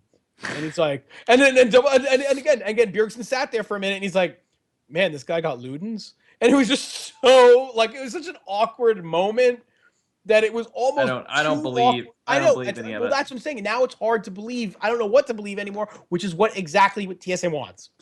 It's exactly what they want. They don't want you to know who it is. They don't want you to think that their support is Adrian. They do want people camping out in Double Lift and Bjergsen's stream all day trying to wait for another leak. Oh yeah. That's what they do want. Oh, absolutely. I mean, Reggie, for as big of a jerk as he is, he's a smart enough businessman where he knows how to drum up, you know, How smart is he? he knows how to keep the PR wheel work, fucking, running Yeah. constantly, because you have people just talking about TSM because, oh, I can't talk about this. Oh, I It's got double the figure this all infuriating. day. No, it's infuriating, but you want to know what? It's working. So stupid. Just the They're little so fucking dumb. pixie dust he sprinkled on that is working. We should all ignore it until he goes away. And we're not going to be able to because Like venereal disease. we're intrigued by it. I'm not intrigued by it. It's like driving by a car accident. You don't want to look at it, but you do because you maybe hope there's a body. Because you want to understand that why you were in traffic so much that there better be someone dead on the side of that road. Because if it's just a fucking fender bender, then I'm gonna be mad. A car better be on fire. There better be guns or something. Something. But a drug bust, I don't know, be 600 pounds of fucking weed rolled out of that car. I don't know. That's what you're hoping for. A And lot that's of what we weed hope. in a Corolla. Exactly. I didn't say it was a Corolla. You said car. I could have been talking about like one of those like a Honda. Forest, like a Subaru Forester. Oh, a little crossover. Yeah, it's not a car, it's not an SUV. That's true. What is I it? don't know what to call it, so I called it a car. I can say I am 100% disinterested in every single leak that's come out in the last week or two. I could tell you what interests me more than the TSM story.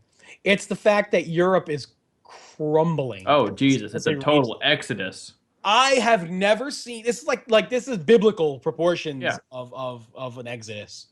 The only other exodus I can think of is in the Bible. It's like it is ridiculous. I mean, you talk about the Trail of Tears, right? Yeah. Now that's European LCS. And this isn't. It's not just players leaving. It's teams selling too. It's exactly. So it started the whole thing off with, H2K's ridiculous situation that they're in. Right. Oh, well, just pause 1 second. 5.5 fucking K comes from. I know from the Fred. What's his name? Freddie Liquid. Who's the guy running H2K? Freddie Liquid. It's one of those. It's something like that. It's not Liquid. Whatever his name is. Mark? Anyways, he was making that offer to Sven Skar. He was like, dude, think about it. 5.5 fucking K. That was like his Yeah, I know. signing bonus. I knew it was from that H2K thing, but it just bothered me. What's his name? Mark? Mark? No. I don't know. It's not important. It isn't important. But right now, in the European LCS for 2016, there are 2 teams that have a full roster. Right now, 2 teams out of 10, Out of many. and like 4 of those are up for sale right now. So Okay, so like I said, it started off with the H2K situation, Yeah. and their whole team kind of just dissolved blew up. around them. And then you're like, oh, it's okay. Well, we still got elements. No, you don't. They're trying to sell their spot. They have no team. Everyone left. yeah, Well, we still got Gambit. No, you don't. They're trying to sell their spot. Their whole team left. Well, we still got. No, you don't. You have nobody. Unicorns of Love doesn't have a roster. Rocket doesn't have a roster. Splice, they have a roster, but it's just a terrible name. Fucking Team Yeah. Slytherin over there. Yeah. The only team you can count on right now is Origin Yep, Origin and Splice. and Splice. That's sad. You think when I was kind of make a vulgar joke, but let's not do that. A what joke? About Splice with a Y. Splice with a Y. It's just like they have the worst Hardcore. logo. It's really bad. Everything about their team screams terrible to me. They used to be Follow Esports. Yeah. That name sucked. So they go, we're going to change. We're going to become an entire esports organization. We bought I think I bought a Counter-Strike team or something. Yeah. Like we're Splice. That is not better. I mean, It's I a guess, little bit better. but it's but better than terrible is bad. Yeah, still bad. Still bad. So then so it's like fine. You have a not awful, not the worst name in the world name. It's a bad name, but maybe you can make it good with a really dope ass logo. Yeah. No, I didn't do that either. No, I want a That- snake in the shape of an S. And his mouth is open. Yeah, like with fangs. Splice. Splice. Ah. Because those Splice. things have nothing to do with each other. A snake, And not nothing- even like a snake lion hybrid or something, or like Like a snake lice hybrid. or Or some type of chimera monster. Yeah, or like a snake spatula. You know, something. No, Some sort of nope. It's just a stupid snake in the shape just of an think. S. It's literally the alphabet when you're teaching a child it. Yeah. S is for snake. Well, what does that have to do with splice? Nothing. Snakes are cool. That's I just like snakes. Stop judging me. that is still here. They're sitting. There's the follow esports people are like, all right, we need to change our name. Why? Because it's dumb. Our name is Follow Esports. That's not a name. That's an act. That's like an action. What do? I follow esports. Great. I'm Follow Esports. No, your name is terrible. So okay, we're gonna change your name. What do we change it to? I like Splice. Okay, it's not a terrible name, but I like it. Okay, but we need a good logo, like something that really pops. Okay, I'm thinking an S. Well, all right. S is the first letter. It's in the word. Splice. So we're it's a start in the shape of a snake. What does that have to do with splicing? I like snakes. I like snake starts with S too. And snake. you can make one look like an S real easy. And when and look, I have this flashcard and it's got a snake on it and it's in an S. I use this because my 4-year-old, like we're teaching her, letters and words that use it. So you know what really bugs me is that aside from that logo, you mean? Aside from the logo, when they were Follow Esports, they had kind of a clever logo. It was the FE, the iron. It was and it was like a periodic table thing. Why not take that and evolve it into something new? Fucking iron giants, iron mongers, iron price esports. Instead of the iron price. Yeah. That's hardcore. I'm all about that. Yeah. But then you have to kill people because that's the only way that's how exactly. But yeah, it's just such a generic. It's clip art. It's really what their logo looks to me. It's clip art. It's bad. And it's the kind of thing. It's the kind of thing that when you show it to other people that don't know what you are, they look at it and go, "Oh, this is the kind of team branding that we had like in the 90s." It's like the kind of stuff where where you put flames on stuff. Yeah. Like, oh, it's got flames on it. Awesome. Or it's black and red. It's like when you log on to some kid's shitty World of Warcraft clan website and it's got like clouds and lightning. GeoCities and like flaming text. Yeah. This is flaming text. Your mouse cursor has a trail on it. Yeah. Your Splice Esports, your logo is the equivalent of flaming text and a mouse trail. Why would they do this? Yeah, it's just so bad. Like you look at, and the worst part about it is you look at the logos that are around it on like on the LCS page, and they're in between Rocket's logo, which I like a lot. Yeah, the Rocket's also a big company with like strong branding. And Origin's logo, which I like a lot. That's a dope logo too. Yeah, so you're stuck between two really good logos, and if your shitty clip art logo, it's like, oh, it sucks. Sorry, Splice. You got to work on that a little bit more. There's not even any shading on it or anything. Just yellow. It's just yellow, flat yellow with a stupid snake. Yeah. Put it on a crest. Put it on a background. Put it make it negative space in something cooler. Yeah. No. Something. Instead it's just a flashcard for its letter. Or pick something that has to do with the word splice. Yeah, like a computer or wires. You know what you have because you splice wires? I got it. If you want to go with the snake thing, you have a fucking wire, like a live wire, splicing two fucking snake heads. At least if you're going to do something gay like that, you have a live wire, like electrical snake heads coming off of it, like the electricity. That's so terrible. It's so much better than that. I don't know. I think that's just worse in a different direction. Well, that's what I'm saying. At least I'm trying to be clever with it, where I'm taking it means something. It has some sort of reference to the terrible name. Yeah, I think I do some type of chimera logo. But that's nothing to do with anything. It's a monster that has been spliced together with other monsters. It's literally the definition, almost. It's not quite literally. Not literally at all the definition of splicing. Chimera it's a mythological piece. It's not spliced. It's not like we were in a fucking a lab. They were like, I'm going to make a chimera. No, man. No, it was the gods that were doing it. They were like, I want this and I want this and I want this, and there's a monster. It's spliced. They were drunk. They're like, yeah. A lion with a fucking scorpion tail. No, that's a manticore. Yeah, it's a manticore. Snake tail. There's the snake again. See, you got your snake. You got lion. You got snake tail. You got I think dragon wings. Where does the wire that's split in half? There's no wire. It's got to be a wire. There's no wire. There's got to be a wire. Can the word splice be written in wires? It can be written in electricity.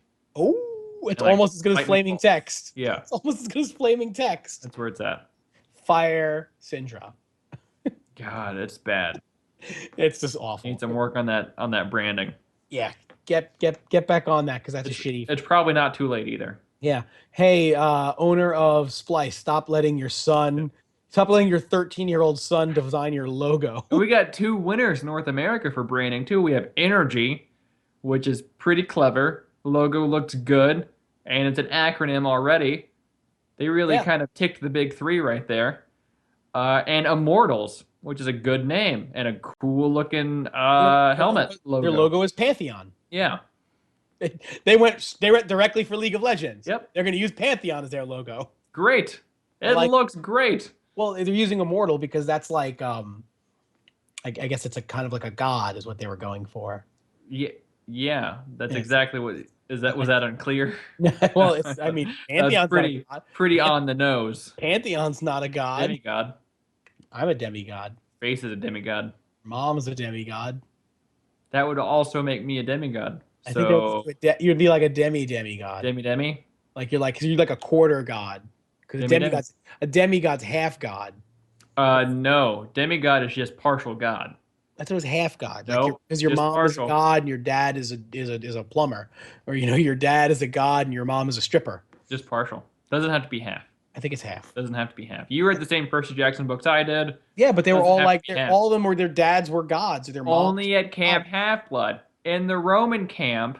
You mean the one nobody cared about?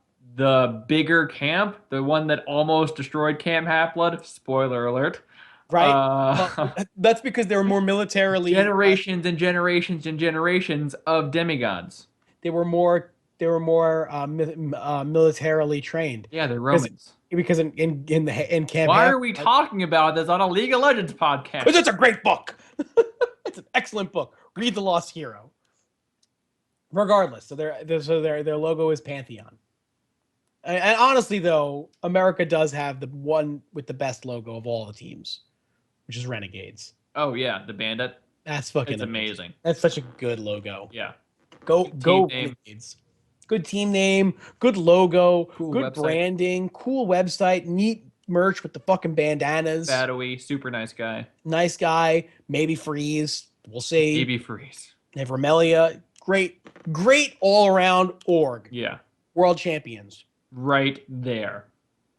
They've won worlds. I love it. Because they've won our hearts. Just with their brand. That's what they're going for with their branding. They win the world championships of branding. That's how it works.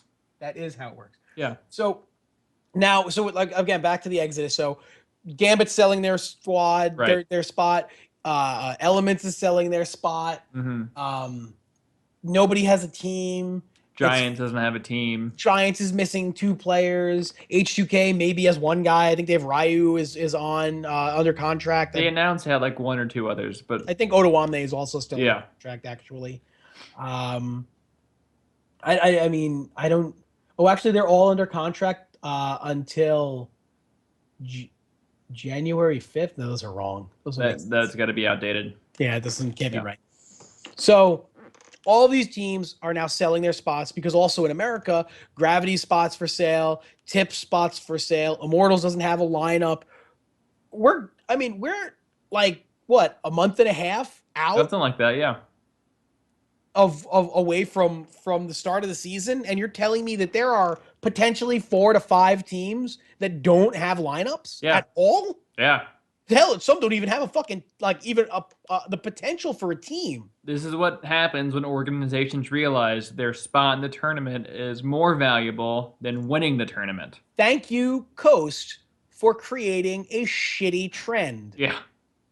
Who would have ever thought that Coast would do something and it would become so popular, it ruins everything? Yeah, good job, Coast. Congratulations. Thanks. That White Knight that everyone wanted to blame Energy for not, giving their players a fair shot. Good job. You fucked up the LCS. Soldier spot. In 2 continents. Yeah. Congratulations. So there's got to be some sort of rule that they're going to fix this with. They have to. Because the 3/5 rule isn't enough anymore because there's a loophole around it. Yeah, you just sell the spot. Yeah, you're not the same organization. You're selling the spot, not the team. Yeah. So that only applies to challenger teams anyway. So. Well, exactly. But if a challenger team buys in, I guess. Like if you lose the challenger scene, but then you just buy in. Yeah, you can do that. Yeah, but that doesn't apply to you either because you're buying a spot. So what's happening right now is that outside organizations are just buying LCS spots. So as a challenger team, the goal would be to get into the LCS, sell your spot, then get back into the LCS because you're generating more revenue doing that than you are by trying to go for spots or by trying to win the tournament. And you're also spending less money. And you're spending less money because you never have pro players, right? You don't have a gaming house, and your contracted players are under different contracts. Yeah, and everyone's playing from home. You know, so everyone can live with their mom. It's all online. So it's not LAN. Very low overhead, and it's a very high risk. But potentially, you sell your LCS spot for $3 million. The thing is, here's what you do: you just you rent a player that's really good.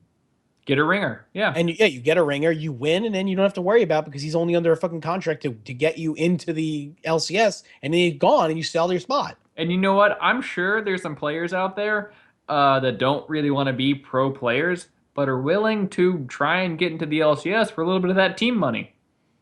I would throw out most of the players who are on C9 Tempest. Yeah. Like Bishu and them, I wouldn't put it past them. All those people that are like elo boosters and shit. Yeah. You think that I'm not good enough to be in the LCS. I am good enough to win the Challenger Series. I might as well try and make a fucking mint doing it. Yeah, I might as well just be that guy who keeps getting picked up by challenger teams, get into the LCS, and boom, if I'm getting paid, $8,000 for the challenger season, that's $8,000 in my pocket to do very little different. To do very little of what I was already doing. Side job, man. You can do that part time. That's raking leaves, man. Mowing lawns. Seriously, that's shoveling snow in the winter because you had nothing else to do. You're gonna be playing League of Legends anyway. Exactly. Why not get paid for it? Handsomely. Something's gonna change at the start of the new season. It has to. Yeah. This owners meeting has to address it and nip it in the bud. Because it was fine when it was like one or two teams. What's the big deal when it happened to one team here, two teams there, every now and then? What is it? Is it 6 teams now, or is it? Well, 1, 2 are definitely selling their spots. Which ones are those? We have Tip. In Europe, it's Gambit and Elements are definitely selling their spots. And in America, it was Coast, Team 8, and then Impulse and Gravity. 6. So it's 6 teams. Yeah. Out of 20. That is a startling number. And the price is going to be going down, right? At this point, they can't be worth that much. 30% of your teams. Yeah. 30% of the LCS has sold their spot. And then what happens if they don't have teams to fill these spots? Well, they're going to because there's players that are available. Well, no, like if let's say Tip can't sell it. It doesn't sell it in time. And they don't have a roster. Well, because they're not trying to put together a team. They're not trying to fill a roster. Yeah, they're just trying to sell. Spot. What happens? The spot? There is talk of there potentially being a challenger tournament to repopulate the division, but I feel like that puts it at such a competitive disadvantage for those teams. Oh yeah, absolutely. Then they have to these teams that were in the Challenger Series that are not equipped to be in the LCS and that weren't good enough to win the first time now gets a second opportunity. And now they're in the LCS with no infrastructure and no place to put up their kids. And no real sponsorship. Yeah, then you have fucking 5 people living in a tiny motel room with no internet. So then you have Velocity. I guess we're gonna go to LCS today. Yeah, you have Velocity who loses like every game except for 3. And they're making minimum wage. Yeah. And they just are dejected because every day, every week they get plastered. Yeah. On the fucking in the Summoner's Rift. And nobody watches their games. And everyone makes fun of them. There's the butt of the Reddit joke. The Reddit joke. And that's not fun. And then their careers are over because other professional teams look at them like they got relegated. All their players are shit. I'm not signing any of them. Right. And their careers are over. And then thus the cycle continues. So that's not fair. No, and it's a bad system, which is why it needs to be fixed. Yeah, yeah. There has to be like a minimum you have to hold on to your spot for, or you have to sell your spot like within a certain amount of time of the LCS starting, right? Yeah. There has to be like enough time for a new organization to Or field the and train sale, a team. or the sale has to be approved by Riot Games. That might be overreaching. No, here's why. It has to be under parameters. It can't just be like, I'm not letting you sell your spot.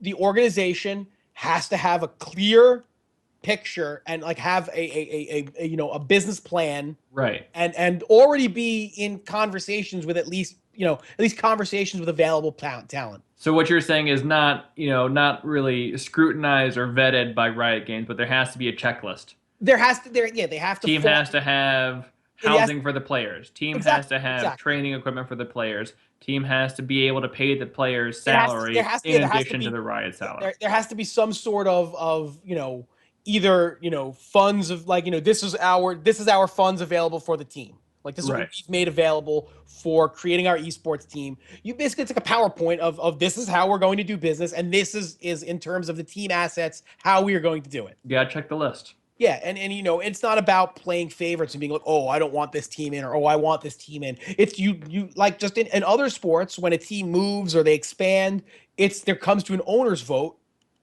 I think the other owners of the teams should be part of it, but I think Riot also needs to be part of it, and again, it has to follow some kind of form. There has to be a clear list, right? Exactly. It can't be gray areas. No. It can't be, Tip can't decide that they want to sell their roster and then they're like, okay, well, we're not going to field a team until we sell our spot.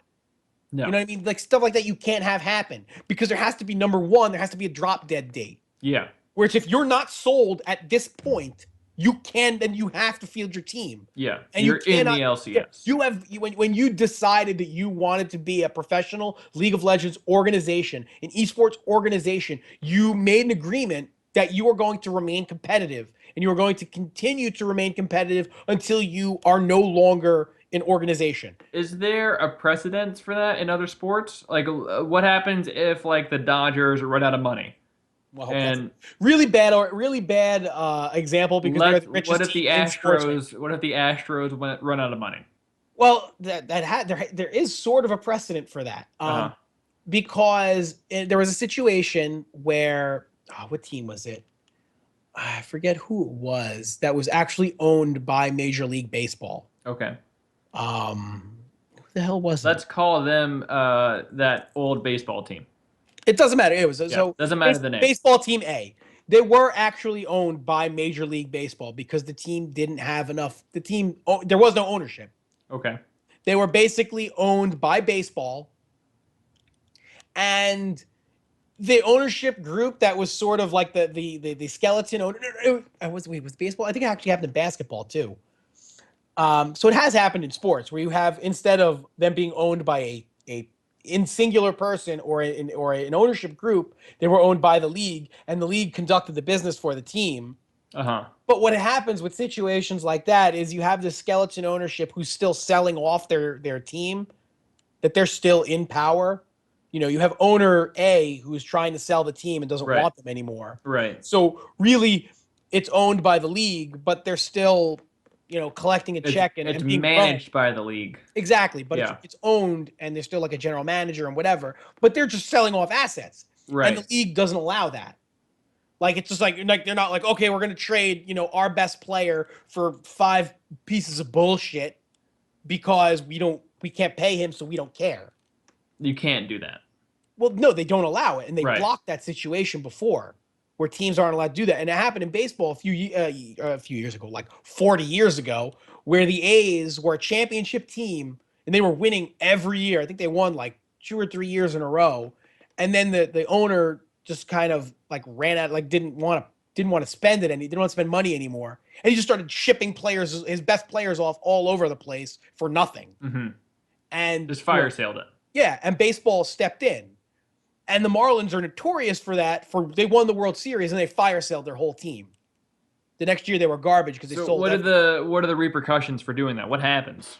Well, in that regard, it's still ownership owning the team. But baseball doesn't like it because it removes parity.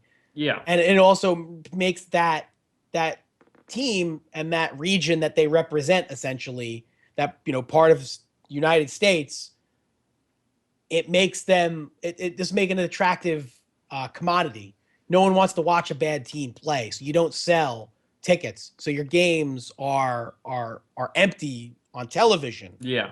And so MLB is not making any money. The team's not making any money. The stadium's not making any money. So the Major League Baseball has stepped in the past. There's a situation with the Dodgers where their owners were getting a divorce, the McCourts, and it was a disaster. And baseball took over the team and forced them to sell. So what you're saying is, if we were to apply the situation to League of Legends, something like TIP is happening where let's say they have a roster. Or Gravity. Let's say they have a roster, but the ownership wants to sell. Ideally, Riot takes over management of the team. While the TIP ownership is attempting to sell. Or Gravity is attempting to sell. Yeah. And if that sell would eventually be successful, and once that happens, Riot releases ownership to the new organization. But here's the thing, and this is where esports and other sports are different. You have a situation where you're not selling the team name, you are selling the spot. And that is where, when you get to an energy situation where they want their own players. Yeah. So a lot of things have to change for this to work. Because in baseball, if somebody buys the Dodgers, you bought the Dodgers. What happens if the Dodgers want to dissolve? No more Dodgers. I don't think that they can.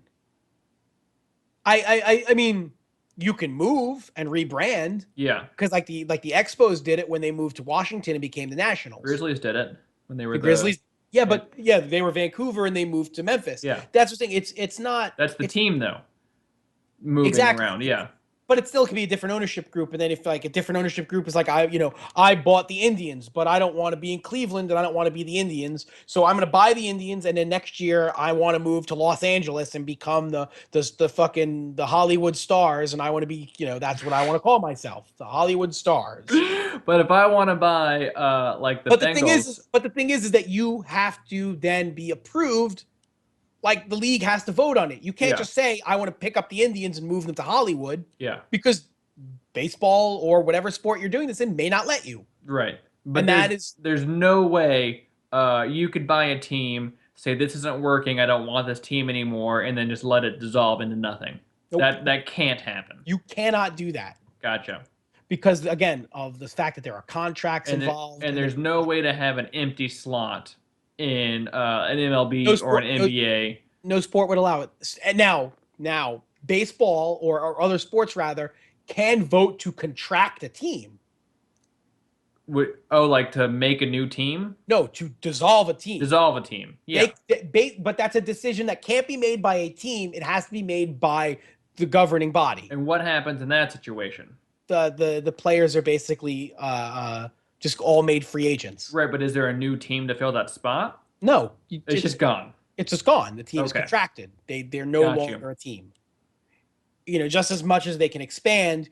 If you expand too far in sports and there's no market for it, you can then start to kind of close it up and kind of say you have 40 teams in your league and it's like, okay, well some of these teams that are outliers are only getting 8,000 people a game. They're not making, their revenue is nothing. Yeah. We can MLB can be like, we're getting rid of these teams. The NBA, the NFL, whatever. You can say, okay, well, we're going to get rid of, that team that's in Duluth and we're going to get rid of this team and we're going to make their players free agents and make them, or like have some sort of an expansion draft where teams can pick their players, whatever it is. So what might end up happening in this League of Legends situation is instead of, having these teams sell their spots all willy-nilly, maybe Riot pulls back a little bit and they bring it back down to 8 teams. Yeah, sure. And that would be another. But again, that's sort of part and parcel to what I'm saying is then you have to have Riot be the deciding factor. Yeah. They have to be able to say, you're not doing this. We're just dissolving your spot. You're no longer in the LCS. It's like, well, but we want to sell our spot. You should have thought of that. Tough. Because you have until, again, that comes into, you had until this time to sell your spot. Yeah. It's not working. We're dissolving that spot. So, but then the problem with that is you have to, if you're gonna contract the league like that, you can't just do it in NA, Yeah. and you have to do it, by twos. You have to have an even number. Sure, and also there has to be some kind of continuity to it. You can't just say in season 6 we went down to 8 teams, but in season 7 we're back up to 10.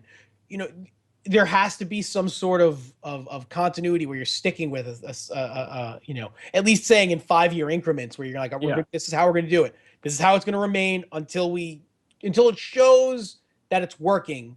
Right. So much so that we have to go bigger. Because the thing is, after season, in season 5, it seemed like that was necessary. Or after season 4, going into last season, it seemed like it was necessary to go bigger because there were so many teams. Right. It's like, we need more teams because it's just better because the challenger scene, there's teams that are not making it in that deserve to be in because they're good and blah, blah, blah. And I think what we're seeing now is that those teams that we thought deserved to make it in did not deserve to make it in. Or we're just finding out that teams are valuing the spot more than the play. Yeah.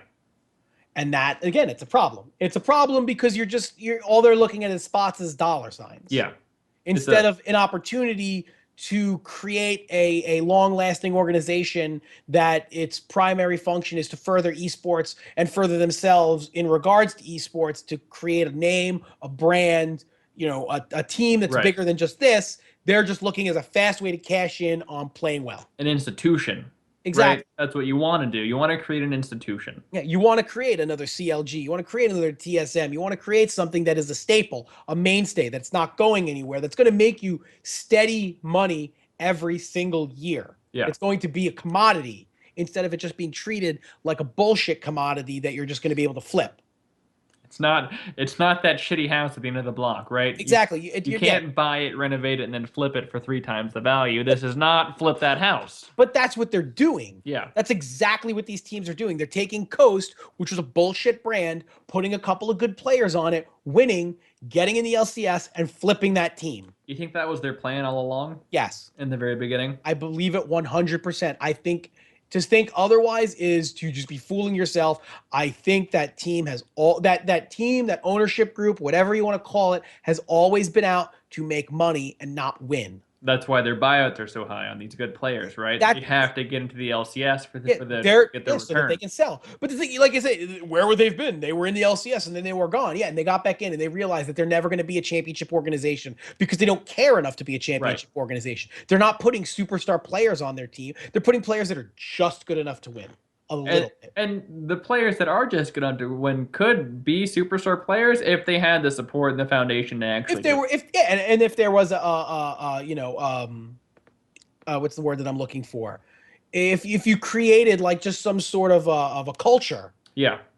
If there's a culture of winning and a culture of developing these players and furthering them and making them better and saying, okay, well, this year maybe we'll, like Giants Gaming was a perfect example of a team that had a culture. They did it. They did it right. They had a culture. They said, you know what? In our first split, we don't want to get relegated. So they got real close, but they managed to stave it off and they stayed in. They said, our next one is that we want to make it into playoffs. They did. So, they have a plan. They're building it. And maybe they'll never be a world championship team, but that's fine because they have a plan and they're following it. Yeah. Maybe in a year from now, in 2 years from now, maybe, their players, they start putting, they're fitting more things in. They're finding this didn't work, so maybe this will. But they're doing the right thing. They're doing the way teams are supposed to go. They're learning from mistakes and they're creating milestones. Yeah. And that is what you do. A team like Coast is just saying, if we go from here to here, we're worth this much money, sell the team. We'll start over. They're playing it like the stock market. Exactly. Yeah. They are playing flip this house. And that's I hate that because it makes esports not legitimate. Yeah. And also people see how easy it was. Exactly. And a team like Gravity, where it was like, oh man, they're such a good team. Look, they put this great roster together. They, Cop is coaching. They have all of these fucking whatever, and you're just like, fuck it, didn't work out. We didn't work out. We're not re-signing any of our players. We're just gonna sell it. Yeah, blow it up. because I don't want to do this anymore. And that's the thing is, you almost need to have like a psych test on these owners to make sure that they're in it for the right reason. Yeah, they gotta start vetting the owners more than the players. Exactly. It's not the players, it's the ownership group. And again, that comes from inexperienced owners who aren't businessmen, owners who don't understand the inner workings of sports organizations. That's why a team like Energy swooped in and did a bunch of stuff that may have been viewed as shitty, but you want to know what? They're probably in it for the right reasons. Hopefully. Well, hopefully they're in it for the right reasons, where they're like, yeah, you know what? We want to do this, this, and this. We want to be successful. We want to make money, and we want to cultivate a product that's going to be winning and that's going to be synonymous with being a championship level team. Yep. That's what you hope for. It seems easy, right? It seems like a not difficult thing to do. Like it's like running any other business. Exactly. You have an idea, you make a damn business plan, and you just fucking follow through with it until you're successful. Just drives me crazy that it's just that they've created such a volatile system. It's just something that's so easy to buck. Oh yeah, and people immediately saw that this was a thing to be taken advantage of, and they jumped on that bandwagon, man. And look, in some cases, I get it. In a situation like Gambit, where your team got old and you tried your damnedest to keep it together. They didn't, though. I don't know. I read the article, and it definitely felt like they tried a little harder. It's just they had It was just way too little too late. Well, it's just they had bad evaluators of talent. Yeah. Because they could have gone out and they looked at Incarnation. Instead, they went with Nick. Yeah. They talked to these different players, and it was just a muddled situation. And again, that comes from a lack of experience and a lack of proper talent management and talent judging, and that's why you fall apart. And really, when you look at Gambit, their only bad season was the second split last year. Yeah. I mean, most of Gambit's problems always stemmed from having to travel from Russia to wherever the LCS was being held. From Eastern Europe to Germany. Yeah. Yeah. So, and they never set up a real permanent proper house. No. Or residence. Yeah. And I feel like a lot of these challenges come down to this notion that they have to move these 5 people into one house. Yeah. And here's the thing that's funny, just to kind of touch on Gambit for a minute. Could you imagine if Moscow 5 was all in one house for an entire split, or at least in a situation where they could train together in the same place and not have to be 8 hours away from the stadium every week? Yeah, could you imagine how much better they would have maybe been? Yeah, because they were great. Yeah, it's a scary thought. It's a scary thought. I mean, they took Korea to the brink. Those were simpler days back then, though. Sure, it was a different time, but I'm just saying, Moscow 5 winning Worlds could have changed the course of a lot of things afterwards. You think so? Absolutely. I don't know. I don't think it changes that much. Here's why I say it is, because that was when Korea was still a powerhouse. It was a powerhouse in League. They'd come in hard with their big teams and their big name players, and this Moscow 5 team, nobody knew anything really about them, just that they were precise. I think that changes the... What? Is this season 1 you're talking about? When Fnatic... No, what? Give me a time. Fnatic won in season 1. Moscow 5 was 2 and 3, weren't they? I don't know the rankings of season 1 or 2. I know that... But they were in Worlds for season 2. Yeah. And TPA won it. And so Korea and China ended up having kind of lackluster performances. Yeah, let me see here. Moscow 5, first place, group stage 3-1. Yeah, see, after that, it was kind of like a weird thing happened. Yeah, I don't think them winning Worlds changes that much. I don't know. I think if they won in season 2, then you have 2 European teams going back to back. I mean, yeah, in season 1, it's season 1 doesn't even count. Season 1 doesn't really count. I was thinking, I think it changes the perception of esports, because going into season 2, I mean, season 2 is like, okay, Koreans are playing, so they're the best. They're the best right now. And then it was like, okay, after that, it's like Europe and NA are in there. And obviously then, it was the Taipei team that ended up winning everything.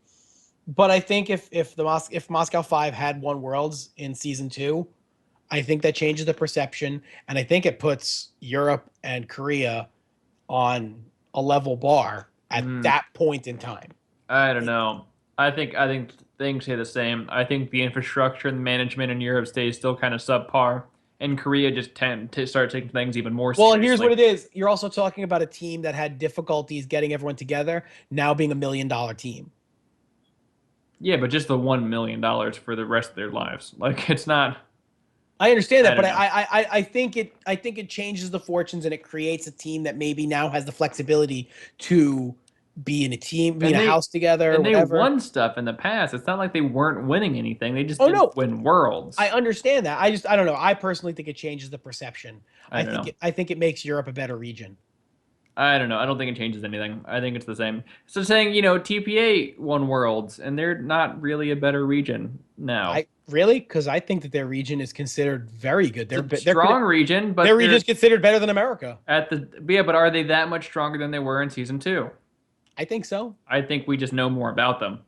I think they're at the Exactly. People pay attention to the region now. It went from being a nothing region to now being considered. that has nothing to do with their strength though. They're still the same strength. I We don't think just so. we I think just they're pay more attention to them. no. I think they're a stronger region. I think they're a lot better teams. I think like teams like Hong Kong Esports is really good. AHQ, Yoey Flash Wolves. I think these are all teams that are now. I mean, we went from having just TPA to now TPA, who's still a contender, Hmm. plus 3, 4 other teams that are worth talking I think about. there were 2 more in worlds. I mean, just 2. No, I know, but I'm saying is even getting to that point Yeah, is that you had Hong Kong Esports was also in the conversation, which was basically the Taipei Assassins World Championship roster, save for 2 people. yeah. So I'm just saying is it made I think the region itself became stronger because of it. And I think that those are the type of things. Like it was just think of it like with hockey when America beat Russia in the 1980 Olympics. America was considered terrible at hockey. I mean, we were considered jokes at I hockey. think we're It still was considered pretty bad at hockey. no, absolutely not. You're 100% wrong. It's like America, Canada, Russia, they're all in the same conversation Hmm. together now. It was never like that. It was Russia, Canada, America, Sweden. Maybe one day we'll win the World Cup. We can take soccer seriously. Well, that's what I'm saying. It takes big things like that Hmm. to propel a region to care about something more and to put more emphasis into it because now you are a world champion, a true world champion. And it makes your region give a shit more because you see that your region wins. You're like, we can fucking do this. If they can do that, why can't we? And that's what happens. It creates national pride. It makes you care more. You'd be surprised how much heart and spirit and Hmm. determination can do. They can summon For Captain Planet. it sounds stupid and it sounds hokey It and does it sound sounds stupid totally and hokey. cliche, but it's not untrue I don't because know. it's happened before. I It's don't think happened that before. much changes. Well, that's because you don't understand how that stuff works. Yes, that's probably it. You Sure. know, I've seen it done. Let's go with that. I've seen it done. Yeah. I think the thing is, it doesn't change that much because Europe's always been a strong region, right?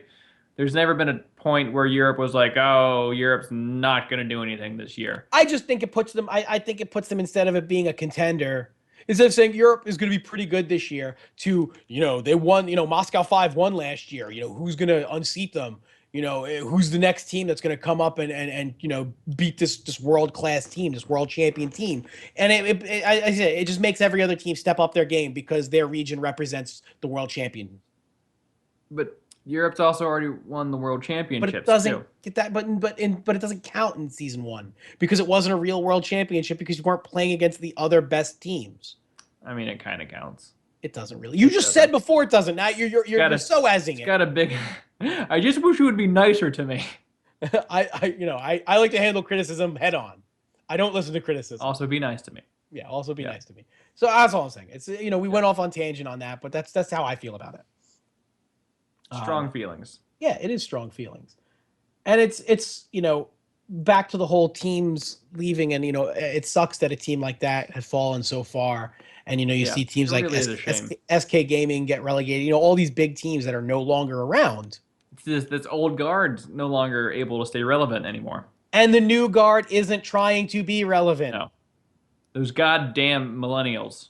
And that's the bad thing. And that's the thing that worries me, is that you're creating a system that's not sustainable. Yeah. The game isn't going to go anywhere, but your esports scene needs to have mainstays. It needs to have stuff you can count on. Yeah. It needs to have fucking, 8 teams that are always going to be there. Whether the players change or not, those 8 teams should always be there. And those teams can get better or worse, but they need to be there. Exactly. To be able to paying salaries. Exactly. Yeah. And that's part of the thing where there needs to be some sort of permanence. Yeah.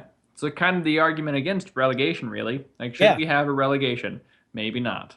No, there shouldn't be, because then you're creating a system where teams can sell their spot. And so what you have is a pro league, and you have an amateur league, and then maybe you have a pro-am at some point where these teams, compete. Well, here is what the amateur league can be treated as, is a true minor league. Yeah. Where teams then can pull from, sister teams. It's like, okay, our AD carry's been bad for the last 4 weeks. Well, we have so-and-so here. Okay, well, flip-flop them. They're both getting paid anyway because they're all part of our team. Right. I think we just figured out League of Legends. Yeah, treat it like a real sport? What? No, it's too complicated. Real sports don't apply to esports. It doesn't work that way. It's such a ridiculous concept when you're trying to make something like real sports, but you're not applying real sport ideals to it. Like, contracts with that and players management, and having a union, and having an owners union. Having all of these things in place, guess what it does? It creates checks and balances. And legitimacy. It creates legitimacy. It doesn't allow things to be mismanaged and abused. Exactly. That's the whole point of this. You want to create something that is lasting, something that is stable, something that players can count on. Because right now, you have challenger teams that players cannot count on that are going to remain. Right.